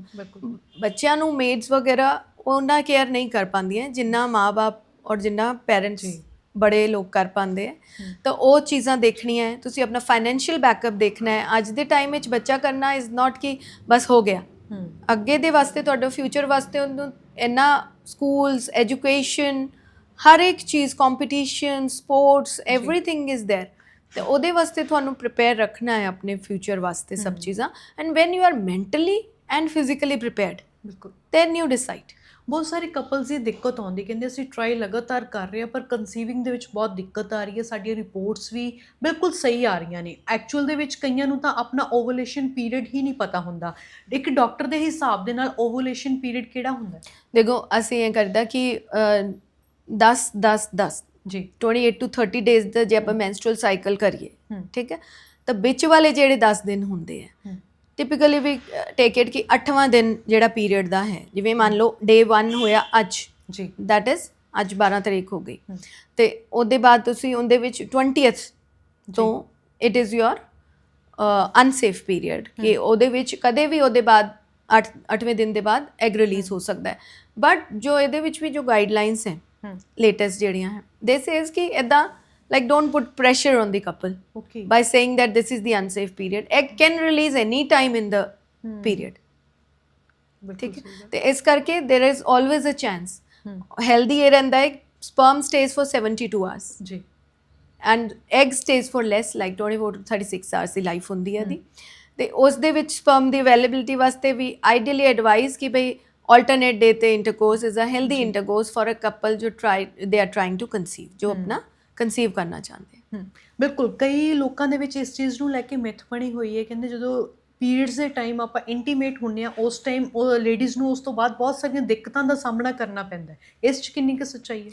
Yes, ਇੱਕ ਤਾਂ ਦੇਖੋ ਸਭ ਤੋਂ ਬੜੀ ਗੱਲ ਆਉਂਦੀ ਹੈ ਹਾਈਜੀਨ, ਹੈ ਨਾ, ਤੇ ਇਨਫੈਕਸ਼ਨ ਦਾ ਰਿਸਕ ਵੱਧ ਜਾਂਦਾ ਹੈ ਜੀ, ਠੀਕ ਹੈ, ਬੋਥ ਟੂ ਮੇਲ ਐਂਡ ਫੀਮੇਲ, ਠੀਕ ਹੈ, ਬਿਕਾਜ਼ ਵੈਨਐਵਰ ਪੀਰੀਅਡਸ ਜਦੋਂ ਆ ਰਹੇ ਹੁੰਦੇ ਹੈਗੇ ਆ ਤਾਂ ਉਹ blood is a source of infection ਜੀ, ਠੀਕ ਹੈ, ਤਾਂ it makes the vaginal passage a bit raw also, ਠੀਕ ਹੈ, ਤਾਂ ਉਹ ਰॉ ਸਰਫੇਸ ਕਰਕੇ ਜੋ ਫ੍ਰਿਕਸ਼ਨ ਹੁੰਦਾ ਇੰਟਰਕੋਰਸ ਦੇ ਟਾਈਮ ਦਾ there can be a risk of infection ਔਰ ਅਸੈਂਡਿੰਗ ਇਨਫੈਕਸ਼ਨ ਜੋ ਉੱਪਰ ਵੀ ਜਾ ਸਕਦਾ ਹੈ ਜੀ. ਤੇ ਜਨਰਲੀ ਅਵੋਇਡ ਕਰਨ ਨੂੰ ਅਸੀਂ ਕਹਿੰਦੇ ਹਾਂ ਕਿ ਇਟ ਸ਼ੁੱਡ ਬੀ ਅਵੋਇਡਡ. ਐਂਡ ਇੱਕ ਰਿਟਰੋਗ੍ਰੇਡ ਐਂਡੋਮੈਟ੍ਰੀਓਸਿਸ ਦੀ ਥਿਓਰੀ ਹੁੰਦੀ ਹੈ ਕਿ ਇੱਕ ਡਿਜ਼ੀਜ਼ ਹੈ ਐਂਡੋਮੈਟ੍ਰੀਓਸਿਸ, ਜਿਹਦੇ ਵਿੱਚ ਬੱਚੇਦਾਨੀ ਦੀ ਜੋ ਲਾਈਨਿੰਗ ਹੈ ਉਹ ਉੱਪਰ ਚਲੀ ਜਾਂਦੀ ਹੈ ਓਵਰੀਜ਼ ਵਗੈਰਾ ਵਿੱਚ ਜਾਂ ਖੁਦ ਯੂਟਰਸ ਦੇ ਵਿੱਚ ਹੀ ਅੰਦਰ. ਤਾਂ ਉਹ ਵੀ ਇੱਕ ਉਹਦੇ ਵਿੱਚ ਪੁਆਇੰਟ ਇਹ ਵੀ ਹੈ ਕਿ during intercourse, if you during menstruation if you do intercourse, that can happen. ਬਿਲਕੁਲ ਸਹੀ ਗੱਲ ਹੈ। ਇਸ ਓਵੂਲੇਸ਼ਨ ਪੀਰੀਅਡ ਤੋਂ ਇਲਾਵਾ ਨਾ ਹੋਰ ਵੀ ਬਹੁਤ ਸਾਰੇ ਲੋਕਾਂ ਦੇ ਵਿੱਚ ਟੈਨਸ਼ਨਾਂ ਹੁੰਦੀਆਂ ਨੇ। ਇਹ ਟੈਨਸ਼ਨ ਵੀ ਤੁਹਾਡੇ ਕਨਸੀਵਿੰਗ ਦੇ ਵਿੱਚ ਸਭ ਤੋਂ ਵੱਡਾ ਅਡਿਕਟ ਹੈ। ਬਹੁਤ ਬਹੁਤ ਪ੍ਰੋਬਲਮ ਹੈ। ਟੈਨਸ਼ਨ ਵਾਲੇ ਨੂੰ ਤਾਂ ਕਨਸੀਵ ਨਹੀਂ ਕਰਨਾ ਚਾਹੀਦਾ। I mean first you sort it out. ਅੱਛਾ, ਸਪੋਜ਼ ਗਿਵਨ ਅ ਸਿਨੈਰੀਓ ਕਿ ਜਿਵੇਂ ਹੁਣ ਮੇਰੇ ਬੱਚੇ ਹੈ ਬੈਠੇ ਹੈ ਅੰਦਰ, ਅਗਰ ਮੈਂ ਬਹੁਤ ਸਟ੍ਰੈਸਡ ਹੈ ਤਾਂ ਮੇਰਾ ਉਹਨਾਂ ਦੇ ਨਾਲ ਬਿਹੇਵੀਅਰ ਕਿੱਦਾਂ ਰਹੇਗਾ? ਰੂਡਲੀ। ਡੂ ਦੇ ਡਿਜ਼ਰਵ ਦਿਸ? ਬਿਲਕੁਲ, that's the answer. If you are stressed, why are you planning? How will you take care of the child? Child is so naive, ਉਹਨੂੰ ਨਹੀਂ ਪਤਾ ਕਿ stress ਕੀ ਹੁੰਦਾ ਹੈ, rudeness ਕੀ ਹੁੰਦੀ ਹੈ, fight, shout ਕੀ ਹੁੰਦਾ ਹੈ। when you are stressed, you are out of control. ਬਿਲਕੁਲ ਸਹੀ ਗੱਲ। ਉਹ ਤੁਸੀਂ ਆਪਣੇ ਉੱਤੇ ਹੀ ਧਿਆਨ ਨਹੀਂ ਦੇ ਪਾਉਂਦੇ, ਤੁਸੀਂ ਬੱਚੇ ਨੂੰ ਨਹੀਂ ਕਰਨਾ ਹੈ। ਫਿਰ ਮਤਲਬ ਬੱਚੇ ਨੂੰ ਪ੍ਰੋਬਲਮ ਹੁੰਦਾ ਹੈ। ਬੱਚਿਆਂ ਨੂੰ autism, ADHD, so many problems are coming up. I don't say it is parents' fault. No, not at all. It's not parents' fault. But they deserve a good atmosphere. That I would definitely say. ਜੀ, ਅੱਜ ਦੇ time ਦੇ ਵਿੱਚ normal deliveries ਕਿਉਂ ਨਹੀਂ ਹੋ ਰਹੀਆਂ? ਨਹੀਂ ਹੋ ਰਹੀਆਂ ਹੈ, ਬਟ ਬਹੁਤ ਰੇਅਰ ਹੋ ਗਈਆਂ।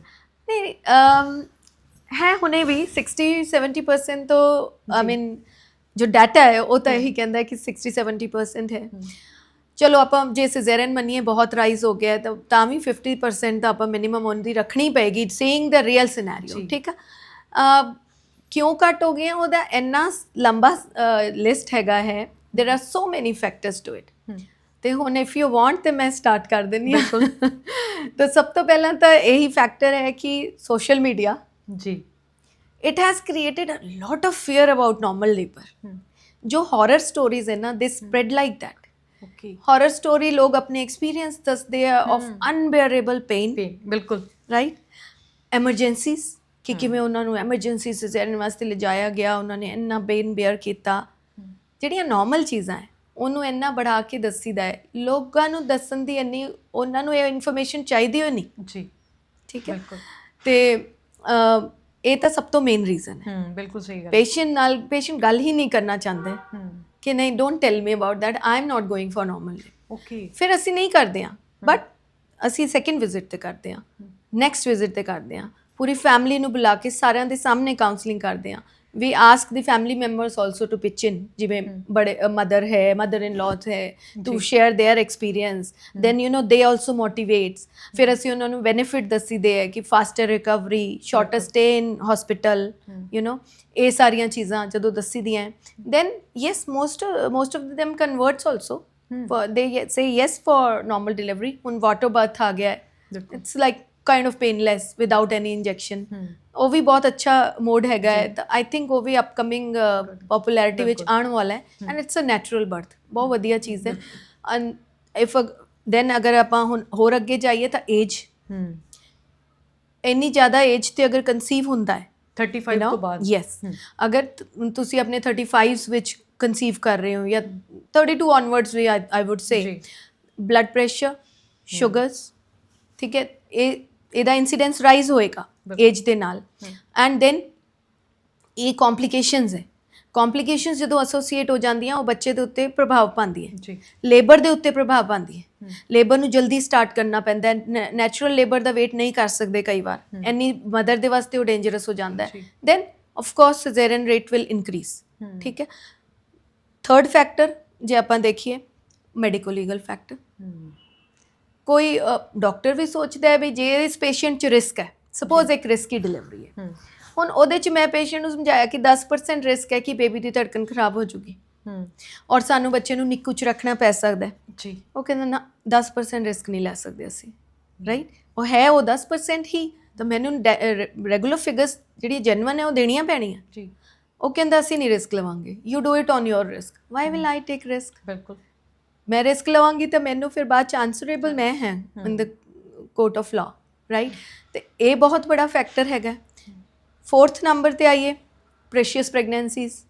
ਵੈਸੇ ਆਲ ਪ੍ਰੈਗਨੈਂਸੀਜ਼ ਆਰ ਪ੍ਰੈਸ਼ੀਅਸ, ਕਿਸੇ ਦਾ ਚੌਥਾ ਬੱਚਾ ਉਹ ਵੀ ਪ੍ਰੈਸ਼ੀਅਸ ਹੈ, ਬੱਚਾ ਹਰ ਪ੍ਰੈਸ਼ੀਅਸ ਹੈ। ਲੇਕਿਨ ਦ ਥਿੰਗ ਇਜ਼ ਕਿ IVF ਪ੍ਰੈਗਨੈਂਸੀਜ਼ ਇੰਨੀਆਂ ਮੁਸ਼ਕਿਲ ਤੋਂ ਕਨਸੀਵ ਹੋ ਰਹੇ ਹੈ। ਲੇਟ ਪ੍ਰੈਗਨੈਂਸੀ ਪਲੈਨਿੰਗ, ਫਿਰ IVF 'ਚ ਕਨਵਰਜਨ ਵੱਧਦੀ ਹੈ। ਬੜੀ ਮਸਾਂ ਤਸਾਂ ਹੋ ਕੇ IVF ਫੇਲਡ ਹੋ ਕੇ ਮਸਾਂ ਪ੍ਰੈਗਨੈਂਸੀ ਹੋਈ, ਉਹਨਾਂ ਨੂੰ ਪਤਾ ਹੈ ਲਾਸਟ ਚਾਂਸ ਹੈ, we don't want to go for labour. Natural labour ਵਿੱਚ ਡਿਊਰਿੰਗ ਦ ਲੇਬਰ ਥੋੜਾ ਰਿਸਕ ਤਾਂ ਰਹਿੰਦਾ ਹੈ, ਜੀ ਪਲੱਸ ਦੇ ਸੇ ਕਿ ਨਹੀਂ ਸਾਨੂੰ ਹੋਰ ਕਰਨਾ ਹੀ ਨਹੀਂ ਹੈ, ਵੀ ਵਾਂਟ ਸੇਫੈਸਟ ਆਪਸ਼ਨ, ਤਾਂ ਅਸੀਂ ਸਿਜ਼ੇਰੀਅਨ ਹੀ ਕਰਵਾਉਣਾ। Then we are also like ਕਿ ਠੀਕ ਹੈ, we also don't want to take risk with you. ਬਿਲਕੁਲ। ਕਈ ਲੋਕਾਂ ਦੇ ਵਿੱਚ ਨਾ ਇਸ ਚੀਜ਼ ਨੂੰ ਲੈ ਕੇ ਮਿੱਥ ਬਣੀ ਹੋਈ ਹੈ, ਕਹਿੰਦੇ ਜਦੋਂ ਆਪਾਂ ਸੀ ਸੈਕਸ਼ਨ ਵਾਲੇ ਪਾਸੇ ਜਾਂਦੇ ਆ ਨਾ, ਉਹ ਰੀੜ੍ਹ ਦੀ ਹੱਡੀ ਦੇ ਵਿੱਚ ਅਜਿਹਾ ਟੀਕਾ ਲਗਾਉਂਦੇ ਨੇ ਕਿ ਲੇਡੀ ਨੂੰ ਸਾਰੀ ਉਮਰ ਤੱਕ ਦਰਦਾਂ ਦਾ ਸਾਹਮਣਾ ਕਰਨਾ ਪੈਂਦਾ ਹੈ। ਸੱਚ ਹੈ? ਇਹ ਤਾਂ ਨਹੀਂ, ਉਹ ਜਿਹੜੀ ਨੀਡਲ ਹੈ ਉਹ ਬਹੁਤ ਹੀ ਪਤਲੀ ਨੀਡਲ ਹੁੰਦੀ ਹੈ, very fine like your hair ਜੀ। ਬਹੁਤ ਪਤਲੀ ਨੀਡਲ ਹੁੰਦੀ ਹੈ, ਉਹ ਬਿਲਕੁਲ ਅੰਦਰ ਜਾਂਦੀ ਹੈਗੀ ਹੈ, ਐਂਡ ਉਹਦੇ ਚੋਂ ਜੋ ਸਪਾਈਨਲ ਫਲੂਇਡ, ਸਪਾਈਨਲ ਕੋਰਡ ਦੇ ਸ਼ੀਥ ਦੇ ਵਿੱਚ ਲੱਗਦਾ ਜੀ ਇੰਜੈਕਸ਼ਨ, ਨਾਟ ਅੰਦਰ ਨਹੀਂ ਜਾਂਦਾ, ਔਰ ਉਹ ਸਪੇਸ ਦੇ ਵਿੱਚ ਲੱਗਦਾ ਹੈ, ਹੱਡੀਆਂ ਦੇ ਵਿੱਚ ਦੇ ਸਪੇਸ ਦੇ ਵਿੱਚ, ਠੀਕ ਹੈ, ਲਿਗਾਮੈਂਟਸ ਦੇ ਥਰੂ ਹੁੰਦਾ ਹੋਇਆ ਜਾਂਦਾ ਹੈ ਜੀ। ਇੰਨੀ ਜੀ ਸਪੇਸ ਦੇ ਵਿੱਚੋਂ 1-2 ਡ੍ਰੌਪਸ ਅਗਰ ਬਾਹਰ ਆਉਂਦੇ ਵੀ ਹੈ ਤਾਂ ਅਸੀਂ ਉਹਨੂੰ ਉਹ ਫਲੂਇਡ ਦੇ ਕੇ ਐਂਡ ਉਹ ਉਸ ਟਾਈਮ ਦੀ ਰਿਕਵਰੀ ਉਹਦੀ ਹੋ ਜਾਂਦੀ ਹੈ, ਠੀਕ ਹੈ। ਤੇ ਉਸ ਨੂੰ ਬਲੇਮ ਪੂਰੇ ਲਾਈਫ ਕਰਨਾ, ਇਹ ਵੀ ਉਹ experience social media and experience of others ਹੈ ਜੀ, ਹੈ ਨਾ। ਬਾਕੀ ਇਦਾਂ ਦਾ ਕੋਈ ਸਿਨੈਰੀਓ ਨਹੀਂ ਹੁੰਦਾ ਹੈ। ਮੇਰਾ ਵੀ ਸਿਜ਼ੇਰੀਅਨ ਹੋਇਆ, ਬਟ ਮੈਨੂੰ ਕਦੀ ਸੈਕਿੰਡ ਡੇ ਤੋਂ ਵੀ ਔਨਵਰਡਸ ਪਤਾ ਨਹੀਂ ਲੱਗਿਆ ਕਿ ਕੋਈ ਇਹਦੇ ਨਾਲ ਬੈਕ ਪੇਨ ਦਾ ਪ੍ਰੋਬਲਮ ਹੈ। ਬੈਕ ਪੇਨ ਅਗਰ ਤੁਹਾਨੂੰ ਹੈ ਤਾਂ other issue can be there, ਉਹ ਦੇਖਣਾ ਹੈ ਆਪਾਂ। ਬੈਕ ਪੇਨ ਕਿੰਨੇ ਸਾਰੇ ਲੋਕਾਂ ਨੂੰ ਹੈ ਘਰ ਦੇ ਵਿੱਚ, ਪਰ ਜਿਹਨੂੰ ਸਿਜ਼ੇਰੀਅਨ ਹੈ ਉਹਦੇ ਵਿੱਚ ਉਹ ਸਪਾਈਨਲ ਐਨੈਸਥੀਸੀਆ ਦਾ ਪ੍ਰੋਬਲਮ ਆ ਜਾਂਦਾ ਹੈ। ਬਿਲਕੁਲ ਸਹੀ ਗੱਲ। ਚਲੋ ਸਰਜਰੀਅਨ ਤਾਂ ਅੱਜ ਕੱਲ੍ਹ ਹਰ ਕੋਈ ਕਰਾ ਰਿਹਾ, ਮੋਸਟ ਆਫ ਦੀ ਪੋਪੂਲੇਸ਼ਨ ਸਰਜਰੀਅਨ ਵਾਲੇ ਪਾਸੇ ਭੱਜ ਰਹੀ ਹੈ, ਪਰ ਇਸ ਦੇ ਨੁਕਸਾਨ ਕੀ ਨੇ? ਦੇਖੋ, ਪ੍ਰੋਸ ਐਂਡ ਕੌਨਸ ਸਿਜ਼ੇਰੀਅਨ ਦੇ ਵੀ ਹੈ, ਨਾਰਮਲ ਡਿਲੀਵਰੀ ਦੇ ਵੀ ਹੈ, ਜੀ, ਠੀਕ ਹੈ ਜੀ। ਜੇ ਆਪਾਂ ਨੁਕਸਾਨ ਦੇਖਾਂਗੇ ਫਿਰ ਮੈਂ ਤੁਹਾਨੂੰ ਫਾਇਦੇ ਵੀ ਦੱਸੂੰਗੀ। ਬਿਲਕੁਲ ਜੀ। ਨੁਕਸਾਨ ਇਹਦਾ ਹੀ ਹੁੰਦਾ ਹੈ ਕਿ ਥੋੜਾ ਲੰਬਾ stay, it is an operation, surgery ਹੈ, ਸਰਜਰੀ ਦੇ ਆਪਣੇ ਰਿਸਕ ਹੁੰਦੇ ਆ, ਲਾਈਕ ਜਿੱਦਾਂ injury to internal organs. Surgery ਕਰਦੇ ਟਾਈਮ ਇੰਟਰਨਲ ਆਰਗਨਸ ਵਿੱਚ ਕੀ ਆਉਂਦਾ ਹੈ, ਬਲੈਡਰ ਆਉਂਦਾ ਸਭ ਤੋਂ ਪਹਿਲਾਂ, ਪਿਸ਼ਾਬ ਦੀ ਥੈਲੀ 'ਚ ਜੀ ਚੋਟ ਲੱਗ ਜਾਣਾ, ਠੀਕ ਹੈ, ਔਰ ਕਦੀ ਗੱਠ ਅੱਗੇ ਆ ਗਈ, ਗੱਠ 'ਤੇ ਨਾ ਚੋਟ ਲੱਗ ਜਾਏ, ਇੱਦਾਂ ਦੀ ਇੰਜਰੀ ਹੋ ਸਕਦੀ ਹੈ। ਬਲੀਡਿੰਗ ਹੋ ਸਕਦੀ ਹੈ ਜ਼ਿਆਦਾ than normal delivery, more bleeding because cut ਲੱਗ ਰਿਹਾ ਹੈ, ਠੀਕ ਹੈ। ਐਂਡ ਇਹ ਰਿਸਕ ਰਹਿੰਦਾ ਹੈ ਸਭ ਤੋਂ important, injury, bleeding, and then risk of anaesthesia is there, ਠੀਕ ਹੈ, ਵੀ ਜਿਹੜੇ ਬੇਹੋਸ਼ ਕਰਦੇ ਆ ਉਹਦਾ ਵੀ, ਜਾਂ ਜਿਹੜਾ ਸੁੰਨ ਕਰਦੇ ਆ। ਵੈਸੇ ਤਾਂ ਅੱਜ ਕੱਲ੍ਹ ਸਪਾਈਨਲ ਐਨੈਸਥੀਸੀਆ ਹੁੰਦਾ ਹੈ ਤਾਂ ਉਹਦੇ ਕੋਈ ਬਹੁਤੇ ਰਿਸਕ ਨਹੀਂ ਰਹਿੰਦੇ, ਬਟ ਕਦੀ ਕਦੀ ਉਹਨੂੰ ਸਪੋਰਟ ਕਰਨ ਵਾਸਤੇ other anaesthesia also we have to give, ਹੈ ਨਾ, ਉਹਦੇ ਵਿੱਚ ਉਹ ਪ੍ਰੋਬਲਮ ਹੋ ਸਕਦੀ ਹੈ। ਕਾਸਟ, ਸਮ ਹਸਪੀਟਲਸ, ਪਰ ਮੋਸਟਲੀ ਅੱਜ ਕੱਲ੍ਹ ਇਹ ਹੋ ਗਿਆ ਹੈ ਬਿਕਾਜ਼ ਉਹਨੇ ਇੰਨਾ ਕਾਮਨ ਹੋ ਗਿਆ ਤਾਂ ਪੇਸ਼ੈਂਟ ਇਹ ਸੋਚਦਾ, ਬੜੀ ਜਲਦੀ ਕਹਿ ਦਿੰਦਾ ਕਿ ਤੁਸੀਂ ਪੈਸਿਆਂ ਵਾਸਤੇ ਕਰ ਰਹੇ ਹੋ। ਬਿਲਕੁਲ ਸਹੀ ਗੱਲ ਹੈ, ਹਰ ਇੱਕ ਡਾਕਟਰ ਦੇ ਉੱਤੇ ਇਲਜ਼ਾਮ ਲੱਗਦਾ ਹੈ। ਤੇ ਮੈਂ ਤਾਂ ਜਦੋਂ ਦੀ ਪ੍ਰੈਕਟਿਸ ਕਰਨ ਲੱਗੀ ਹਾਂ ਸਿੰਸ 2015, ਮੈਂ always I have made it sure ਕਿ ਮੇਰੇ ਨਾਰਮਲ ਡਿਲੀਵਰੀ ਔਰ ਸਿਜ਼ੇਰੀਅਨ ਦੇ ਚਾਰजेस ਸੇਮ ਹੈ, ਸੋ ਦੈਟ ਮੈਨੂੰ ਕਿਹਾ ਨਾ, ਉਹਨਾਂ ਨੂੰ ਮੈਂ ਦੱਸ ਦਿੰਦੀ ਹਾਂ ਕਿ ਦੇਖੋ ਮੈਨੂੰ ਤੁਹਾਡੀ normal delivery is more beneficial for me ਜੀ। ਤਾਂ ਤੁਸੀਂ ਇਹ ਨਹੀਂ ਰੱਖਣਾ ਹੈ ਸ਼ੱਕ ਕਿ ਬਈ ਸਿਜ਼ੇਰੀਅਨ ਵਾਸਤੇ, ਪੈਸੇ ਵਾਸਤੇ ਡਾਕਟਰ ਨੇ ਸਿਜ਼ੇਰੀਅਨ ਕਰਤਾ, ਨਹੀਂ। ਕਿਉਂਕਿ ਨਾ ਪੁਰਾਣੇ ਬਜ਼ੁਰਗ ਅਕਸਰ ਹੀ ਕਹਿੰਦੇ ਅੱਜ ਕੱਲ੍ਹ ਦੇ ਡਾਕਟਰ ਨੇ ਤਾਂ ਬਿਜ਼ਨਸ ਬਣਾ ਲਿਆ ਕਿ ਹਰੇਕ ਡਾਕਟਰ ਪੈਸੇ ਬਣਾਉਣ ਦੀ ਖਾਤਰ ਹੀ ਸਰਜਰੀਅਨ ਨੂੰ ਤਰਜੀਹ ਦਿੰਦਾ। ਮੈਂ ਤੁਹਾਨੂੰ ਦੱਸਿਆ ਵੀ ਫੈਕਟਰਸ ਬਹੁਤ ਜ਼ਿਆਦਾ ਹੈਗੇ ਨੇ, ਹੋਰ ਵੀ ਫੈਕਟਰਸ ਹੈ, ਉਹ ਵੀ ਕੰਸੀਡਰ, ਬਿਕਾਜ਼ ਲੋਕਾਂ ਨੂੰ ਪਤਾ ਨਹੀਂ ਹੈ ਤਾਂ ਉਹ ਕੰਸੀਡਰੇਸ਼ਨ 'ਚ ਨਹੀਂ ਆਉਂਦੇ, ਹੈ ਨਾ। ਬਿਕਾਜ਼ ਦੇਖੋ, ਬੜੇ ਬਜ਼ੁਰਗ ਜਿੰਨੇ ਆਪਣੇ ਹੈਗੇ ਹੈ ਤਾਂ ਸਾਰੇ ਸਿਆਣੇ, ਬਿਲਕੁਲ ਸਾਡੇ ਤੋਂ ਬਹੁਤ ਐਕਸਪੀਰੀਅੰਸਡ ਹੈ, ਰਾਈਟ, ਆਪਣੀ ਜਗ੍ਹਾ 'ਤੇ ਉਹ ਬਿਲਕੁਲ ਸਹੀ ਹੈ। ਮੈਂ ਤਾਂ ਕਹਿੰਦੀ ਹਾਂ ਡਾਕਟਰਸ ਦੀ ਗਲਤੀ ਵੀ ਬਹੁਤ ਹੈ, ਵੀ ਸਾਡੀ ਇਹ ਗਲਤੀ ਆ ਜਾਂਦੀ ਹੈ, ਅਸੀਂ ਪੇਸ਼ੈਂਟ ਨੂੰ ਇੰਨਾ ਸਮਝਾ ਹੀ ਨਹੀਂ ਪਾਉਂਦੇ, ਬਾਰ-ਬਾਰ ਮੀਟਿੰਗਸ ਨਹੀਂ ਕਰ ਪਾਉਂਦੇ, ਸਭ ਕੁਝ, ਹੈ ਨਾ, ਕਿ ਅਸੀਂ ਆਪਣੇ ਆਪ ਨੂੰ ਵੀ ਬਚਾ ਨਹੀਂ ਪਾਉਂਦੇ ਕਿਉਂਕਿ ਅਸੀਂ ਇੰਨੇ ਬਿਜ਼ੀ ਰਹਿੰਦੇ ਹਾਂ ਕਿ ਆ ਮੈਡੀਕਲ ਲੀਗਲ ਕੰਪਲਿਕੇਸ਼ਨਸ ਇਹ ਸਭ ਚੈੱਕ ਕਰਨ ਦਾ ਸਾਡੇ ਕੋਲ ਉਹ ਨਹੀਂ ਹੁੰਦਾ, ਦਿਮਾਗ ਲਗਾਉਂਦਾ ਇਹਦੇ 'ਚ। ਔਰ ਜੇ ਅਸੀਂ ਇਹ ਸਾਡੀ ਗਲਤੀ ਰਹਿੰਦੀ ਹੈ, ਜੇ ਅਸੀਂ ਇਹਨਾਂ ਚੀਜ਼ਾਂ ਵਿੱਚ ਪੈ ਜਾਈਏ ਤਾਂ ਠੀਕ ਹੈ, ਲੇਕਿਨ ਤਾਲੀ ਇੱਕ ਹੱਥ ਤੋਂ ਨਹੀਂ ਬਚਦੀ। ਬਿਲਕੁਲ, ਪੇਸ਼ੈਂਟ ਨੂੰ ਵੀ ਨਾਲ ਖੜਾ ਹੋ ਕੇ ਕਹਿਣਾ ਪਊਗਾ ਕਿ ਤੁਸੀਂ ਕਰੋ, ਅਸੀਂ ਤੁਹਾਡੇ, ਜੋ ਤੁਸੀਂ ਕਰੋਗੇ ਅਸੀਂ ਤੁਹਾਡੇ ਨਾਲ। ਹੁਣ ਜੋ ਅਸੀਂ ਕਹਿੰਦੇ ਹਾਂ ਉਹਦੇ 180 ਚੱਲਦੇ ਆ ਤਾਂ ਫਿਰ we have to find out some middle way. ਬਿਲਕੁਲ ਸਹੀ ਗੱਲ ਹੈ। ਕੁੜੀਆਂ ਨੂੰ ਲੈ ਕੇ ਕਿਹਾ ਜਾਂਦਾ ਜਿਨ੍ਹਾਂ ਦੇ ਬੇਬੀ ਹੋਣ ਵਾਲਾ ਹੋਵੇ, ਜੇਕਰ ਉਹ 7ਵੇਂ 8ਵੇਂ ਜਾਂ 9ਵੇਂ ਮਹੀਨੇ ਬੈਠ ਕੇ ਪੋਚੇ ਲਗਾਉਂਦੇ ਨੇ, ਜਿੰਨਾ ਜ਼ਿਆਦਾ ਤੋਂ ਜ਼ਿਆਦਾ ਘਰ ਦਾ ਕੰਮ ਕਰਨ, ਉਹਨਾਂ ਦੀ ਨਾਰਮਲ ਡਿਲੀਵਰੀ ਹੁੰਦੀ ਹੈ। ਸੱਚ ਹੈ? ਦੇਖੋ, ਹੁਣ ਕਹਿੰਦਾ ਕੌਣ ਹੈ ਇਹ ਇੰਪੋਰਟੈਂਟ ਹੈ। ਜੇ ਉਹਨਾਂ ਨੂੰ ਇਹ ਗੱਲ ਉਹਨਾਂ ਦੀ ਮਦਰ ਇਨ ਲਾ ਕਹੂਗੀ ਫਿਰ ਉਹ ਸੱਚ ਨਹੀਂ ਮੰਨਣਗੇ ਜੀ, ਜੇ ਮੈਂ ਕਹੂੰਗੀ ਤਾਂ ਸ਼ਾਇਦ ਸੱਚ ਮੰਨ ਲੈਣ। ਐਕਟਿਵ ਬਹੁਤ ਰਹਿਣਾ ਚਾਹੀਦਾ ਹੈ, ਬਹੁਤ ਐਕਟਿਵ ਰਹਿਣਾ ਚਾਹੀਦਾ ਹੈ। ਜੋ ਪੋਚੇ ਦੀ ਗੱਲ ਹੈ ਉਹ ਵੀ ਦੇਖੋ ਪੈਲਵਿਕ ਫਲੋਰ ਜਿਹੜਾ ਨੀਚੇ ਦਾ ਮਸਲਸ ਹੈ ਜਿਸ ਰਸਤੇ ਤੋਂ ਬੱਚੇ ਨੇ ਆਉਣਾ ਹੈ, ਉਹਨੂੰ ਰਿਲੈਕਸ ਕਰਨਾ ਔਰ ਮਜ਼ਬੂਤ ਕਰਨਾ ਜੀ। ਜੋ ਤੁਸੀਂ ਦੇਖੋਗੇ ਕਿ ਜਦੋਂ ਯੂਰੋਪੀਅਨ ਕੰਟਰੀਜ਼ ਹੈ ਉਹਦੇ ਵਿੱਚ ਨਾਰਮਲ ਡਿਲੀਵਰੀ ਇੰਨੀ ਹਾਈ ਹੈ ਔਰ ਬੜੇ ਬੜੇ ਬਿਗ ਸਾਈਜ਼ ਬੇਬੀ। ਸਾਡੇ ਇੱਥੇ ਬੈਕਰੋਸੋਮੀਆ ਦੀ ਡੈਫੀਨੇਸ਼ਨ ਹੈ 4 ਕਿਲੋ ਦਾ ਬੱਚਾ, ਉੱਥੇ ਹੈ 4.5 ਕਿਲੋ ਦਾ ਬੱਚਾ। ਮਤਲਬ ਉੱਥੇ 500 ਗ੍ਰਾਮ ਤਾਂ ਐਕਸਟਰਾ ਉਹੀ ਮੰਨ ਕੇ ਚੱਲਦੇ ਹੈਗੇ। ਤਾਂ ਉਹ ਇੰਨਾ ਬੜਾ ਬੱਚਾ ਵੀ ਉਹਨਾਂ ਦੇ ਨਾਰਮਲ ਡਿਲੀਵਰ ਹੁੰਦਾ ਹੈ ਔਰ ਉਹ ਕਰਦੇ ਹੀ ਨਹੀਂ ਸਿਜ਼ੇਰੀਅਨ ਚਾਹੇ ਜਿੰਨੀ ਮਰਜ਼ੀ ਦੇਰ ਹੋ ਜੇ। they don't do that. Why? Because the ladies ਹੈ ਦੇ ਪੂਰੀ ਐਂਟੀਨੇਟਲ ਪੀਰੀਅਡ ਵਿੱਚ ਮਤਲਬ ਪ੍ਰੈਗਨੈਂਸੀ ਦੇ ਪੀਰੀਅਡ ਵਿੱਚ ਉਹਨਾਂ ਦੀ ਐਕਸਰਸਾਈਜ਼ਸ ਨਹੀਂ ਰੁਕਦੀਆਂ। ਬਿਲਕੁਲ ਐਵਰੀ ਡੇ ਦੇ ਡੂ ਵਰਕ ਔਰ ਸਾਰਾ ਘਰ ਦੇ ਕੰਮ ਵਗੈਰਾ ਸਭ ਖੁਦ ਕਰਦੇ। ਉੱਥੇ you don't find house help ਬਿਲਕੁਲ ਇੰਨਾ ਈਜ਼ੀਲੀ। ਤਾਂ ਇਟ ਐਕਟਿਵ ਰਹਿਣਾ is a very very important thing. ਔਰ ਥੱਲੇ ਪੋਚਾ ਮਾਰਨ ਦਾ ਸਕੁਐਟਸ ਅਸੀਂ ਕਰਵਾਉਂਦੇ ਹਾਂ ਜੀ, ਸੇਮ ਸਕੁਐਟਿੰਗ ਇਜ਼ ਪੋਚਾ। ਬਟ ਆਈ ਵੁੱਡ ਐਡਵਾਈਜ਼ ਜਿੱਦਾਂ ਹੁਣ 9th ਮੰਥ ਸ਼ੁਰੂ ਹੋ ਜਾਂਦਾ ਤੇ ਤੁਹਾਡਾ ਬੇਬੀ ਬੰਪ ਬਹੁਤ ਜ਼ਿਆਦਾ ਹੋ ਜਾਂਦਾ ਤਾਂ ਉਸ ਸਿਚੁਏਸ਼ਨ ਦੇ ਵਿੱਚ ਉਹ ਇੱਕ ਰਿਸਕੀ ਵੀ ਰਹਿੰਦਾ ਹੈ ਨੀਚੇ ਬੈਠ ਕੇ ਪੋਚੇ ਮਾਰਨਾ। ਤਾਂ always take help of the partner, husband ਨਾਲ ਹੋਏ, ਸਕੁਐਟਸ ਕਰ ਲਓ, ਓਕੇ ਬਿਠਾਓ ਉੱਪਰ ਵਾਪਸ ਕਰਨਾ। ਆਨਲਾਈਨ ਬਹੁਤ ਮਟੀਰੀਅਲ ਸਕੁਐਟਸ ਦਾ ਗੁੱਡ ਫਿਜ਼ੀਓਥੈਰੇਪਿਸਟ ਦਾ ਤੁਸੀਂ ਦੇਖ ਸਕਦੇ ਹੋ, ਅਵੇਲੇਬਲ ਹੈਗੇ ਆ ਮਟੀਰੀਅਲ। ਬਿਲਕੁਲ। ਜਿਹੜੇ ਪੇਰੈਂਟਸ ਪਹਿਲਾਂ ਤਾਂ ਚਾਹੁੰਦੇ ਨੇ ਕਿ ਸਾਡਾ ਬੇਬੀ ਨਾ ਹੋਵੇ, ਉਸ ਖਾਤਰ ਉਹ ਕਈ ਵਾਰੀ IPLs ਜਾਂ ਬਹੁਤ ਤਰ੍ਹਾਂ ਦੀਆਂ ਗੋਲੀਆਂ ਖਾਂਦੇ ਨੇ। ਉਸ ਤੋਂ ਬਾਅਦ ਜਦੋਂ ਚਾਹੁੰਦੇ ਨੇ ਵੀ ਸਾਡੇ ਕਨਸੀਵਿੰਗ ਹੋ ਜਾਏ, ਦਿੱਕਤ ਨੇ ਬਹੁਤ ਜ਼ਿਆਦਾ ਆਉਂਦੀਆਂ ਨੇ। ਇਸ ਦੇ ਪਿੱਛੇ ਦਾ ਕਾਰਨ ਉਹ ਪਿਲਸ ਹੁੰਦੀਆਂ ਨੇ। ਦੇਖੋ ਇਹ ਤਾਂ ਤੁਸੀਂ ਮਤਲਬ ਬਹੁਤ ਹੀ ਵਧੀਆ ਕੁਐਸਚਨ ਮੈਨੂੰ ਪੁੱਛ ਲਿਆ। ਮੇਰੇ ਅੰਦਰ ਇਹ ਬਹੁਤ ਗੁੱਸਾ ਵੀ ਹੈ ਇਸ ਚੀਜ਼ ਦਾ ਕਿ IPLs ਦਾ ਇੰਨਾ ਟ੍ਰੈਂਡ ਕਿਉਂ ਚੱਲ ਰਿਹਾ। ਮਤਲਬ ਲੋਕ ਐਵੇਂ ਖਾ ਰਹੇ ਆ ਜਿਵੇਂ ਵਿਟਾਮਿਨ ਦੀ ਗੋਲੀ ਖਾ ਰਹੇ ਹੋ। ਇਹ ਇਹਦੀ ਫ੍ਰੀਕੁਐਂਸੀ ਹੈ IPL ਦੀ। ਬਿਲਕੁਲ ਮਤਲਬ ਕੋਈ ਪੂਰਾ 5-10 ਸਾਲ ਦੇ ਵਿੱਚ ਕਿਸੇ ਨੇ 1-2 ਵਾਰ ਖਾਈ ਹੋਏ ਸਮਝ ਆਉਂਦੀ ਹੈ। ਹਰ ਮਹੀਨੇ IPL, ਹਰ 3 ਮਹੀਨੇ 'ਚ IPL ਇਜ਼ ਨਾਟ ਵਾਈਟਾਮਿਨ। ਇਹ ਬਹੁਤ ਹਾਈ ਡੋਜ਼ ਪ੍ਰੋਜੈਸਟਰੋਨ ਹਾਰਮੋਨ ਹੁੰਦਾ ਹੈ ਜੋ ਤੁਹਾਡੀ ਓਵਰੀਜ਼ ਨੂੰ ਬੜੇ ਦੇਰ ਤੱਕ ਸਪਰੈਸ ਕਰਕੇ ਰੱਖਦਾ ਹੈ। ਹਾਈ ਡੋਜ਼ ਹਾਰਮੋਨ ਦੇਣ ਨਾਲ ਤੁਹਾਡੀ ਓਵਰੀਜ਼ ਨੂੰ ਰਿਕਵਰ ਹੋਣ 'ਚ ਬਹੁਤ ਟਾਈਮ ਲੱਗਦਾ ਹੈ, ਕਦੀ 6 ਮਹੀਨੇ, ਕਦੀ 1 ਸਾਲ, ਹੁਣ ਨੂੰ 2 ਮਹੀਨੇ 'ਚ ਵੀ ਹੋ ਜਾਏ, ਲੇਕਿਨ ਜਾਨ ਨੂੰ ਫਿਰ 2 ਸਾਲ ਵੀ ਜਾ ਸਕਦੀ ਹੈ। ਤਾਂ ਤੁਸੀਂ ਆਪ ਹੀ ਪ੍ਰੋਬਲਮਸ ਕ੍ਰੀਏਟ ਕਰ ਰਹੇ ਹੋ ਆਪਣੇ ਵਾਸਤੇ। There are so good contraceptive methods, so good available in the market. If you talk about it ਤਾਂ ਮੇਰੇ ਖਿਆਲ ਆਪਾਂ ਰਾਤ ਤੱਕ ਡਿਸਕਸ ਕਰਦੇ ਰਹਾਂਗੇ, right? But there are so many and ਅੱਜ ਕੱਲ੍ਹ ਦਾ we book appointment specially for the contraception advice. Contraception clinics ਅਸੀਂ ਲਗਾ ਰੱਖੇ every Saturday, every Thursday, you know patient comes in these slots. ਬਿਲਕੁਲ। ਤੇ ਇਹ ਹੈਗੀ ਹੈ ਸਿਚੁਏਸ਼ਨ ਕਿ IPL should not be taken ਜੀ। ਬਿਲਕੁਲ ਅਗਰ ਕੋਈ ਤੁਹਾਨੂੰ ਬਿਲਕੁਲ ਹੀ ਹੋ ਗਿਆ ਕਿ ਹਾਂ it was an unsafe period and you really had an accidental intercourse, then it is understandable, ਠੀਕ ਹੈ। ਫਿਰ MTP ਪਿਲ ਖਾਣ ਤੋਂ ਬੈਟਰ ਹੈ IPL ਖਾ ਲਓ। ਬਿਲਕੁਲ। ਲੇਕਿਨ IPL ਨੂੰ ਅਵੋਇਡ ਕਰੋ, ਕੌਂਟਰਾਸੈਪਸ਼ਨ ਲਓ। ਮਤਲਬ ਆਪਾਂ ਅੱਗੇ ਐਕਸਟ੍ਰੀਮਸ ਵਿੱਚ ਕਿਉਂ ਜਾਣਾ ਚਾਹੁੰਦੇ ਹਾਂ? ਆਲ ਮਤਲਬ ਇਹ ਹਾਲ ਬਹੁਤ ਜ਼ਿਆਦਾ ਇੰਡੀਆ 'ਚ ਹੈਗਾ ਪ੍ਰੋਬਲਮ। ਬਿਲਕੁਲ ਯੈਸ। ਕਿ ਉਹੀ ਬਾਚਪਨ ਦਾ ਸ਼ਿਕਾਰ ਹੋ ਰਹੀਆਂ ਨੇ। ਨਹੀਂ ਇਹ ਕਹਿਣਾ ਠੀਕ ਨਹੀਂ ਰਹੇਗਾ ਕਿਉਂਕਿ ਦੇਖੋ ਅਗਰ ਤੁਸੀਂ IPL ਲੈ ਰਹੇ ਹੋ that means you are having unprotected intercourse. ਜੀ।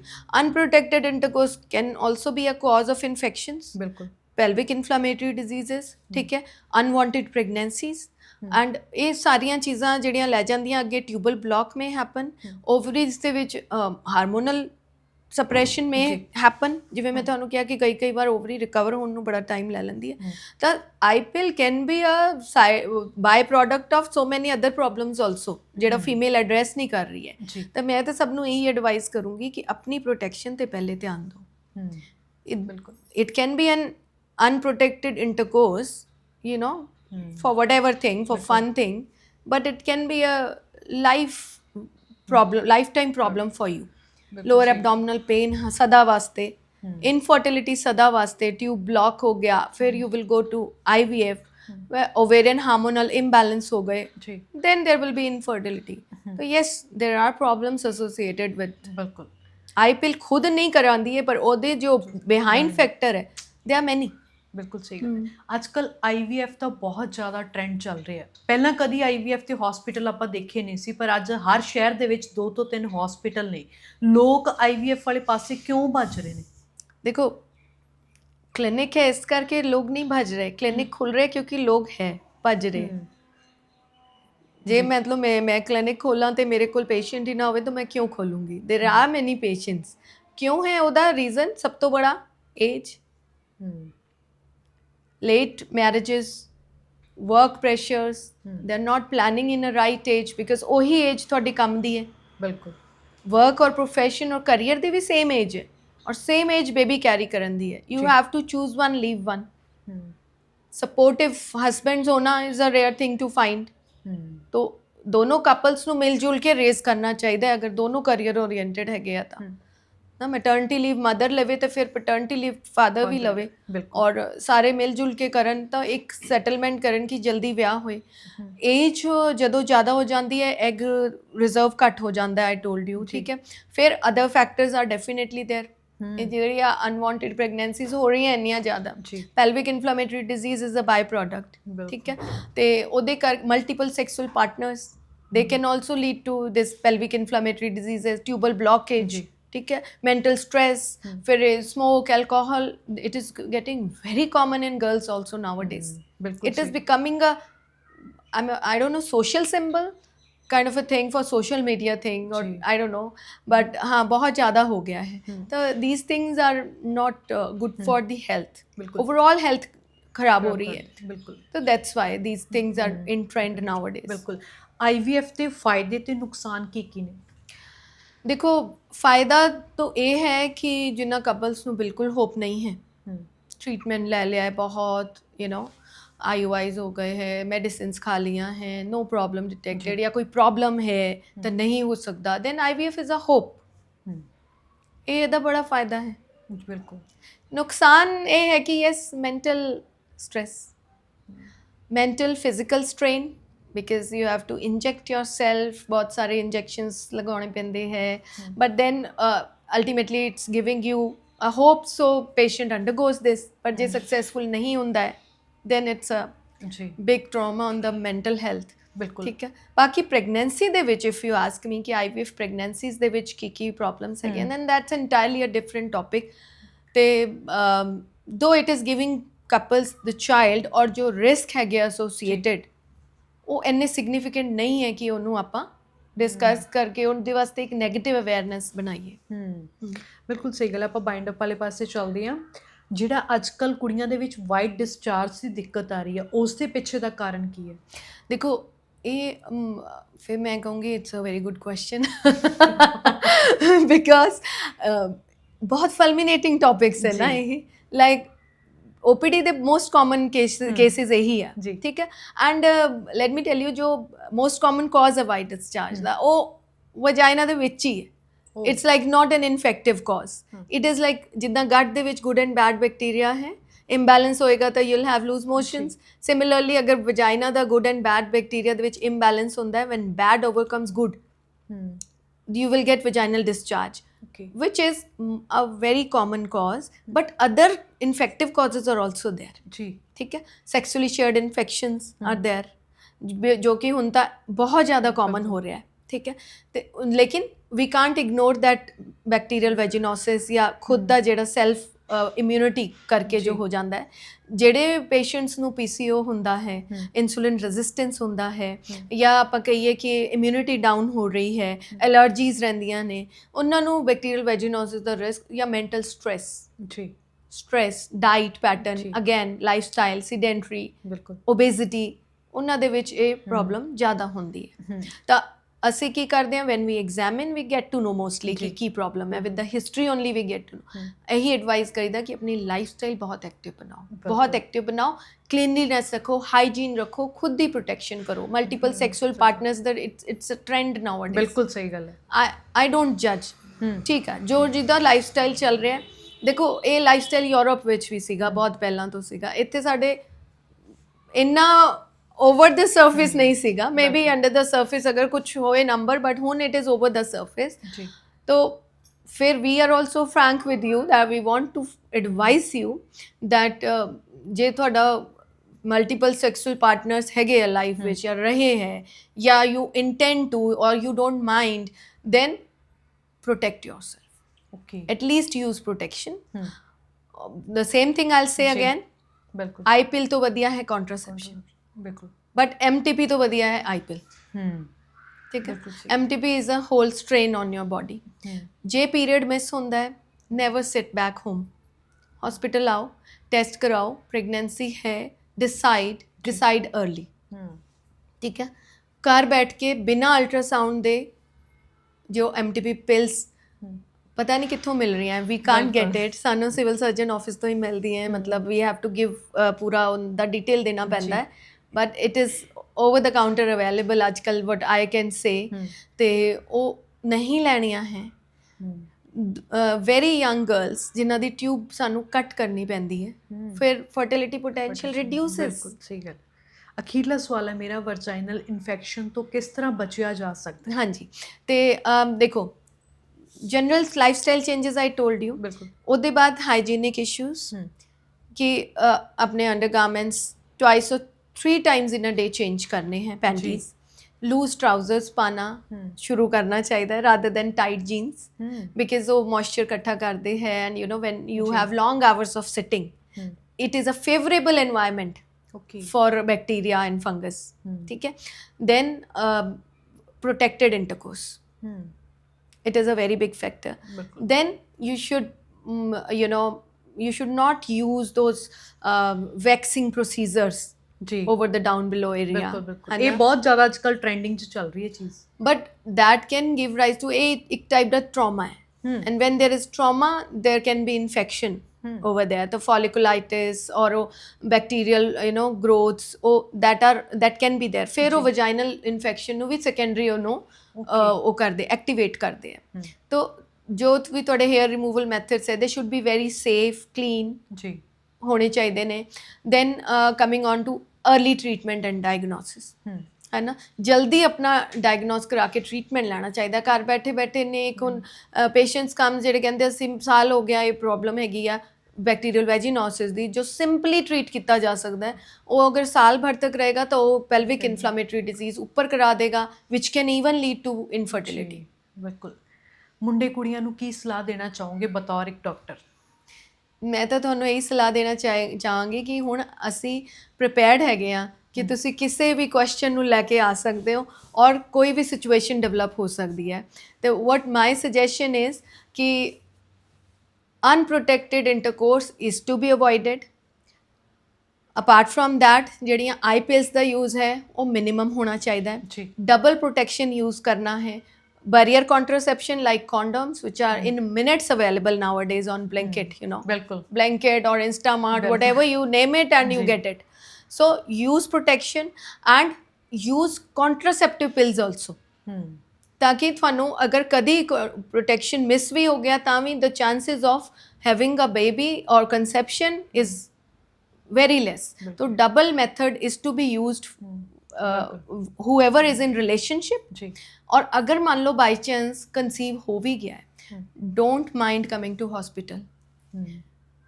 हॉस्पिटल आओ, अल्ट्रासाउंड कराओ, उसके बाद जो भी पिल लेनी है या सर्जिकल करना है, what ever you decide we will allow you and we will be with you।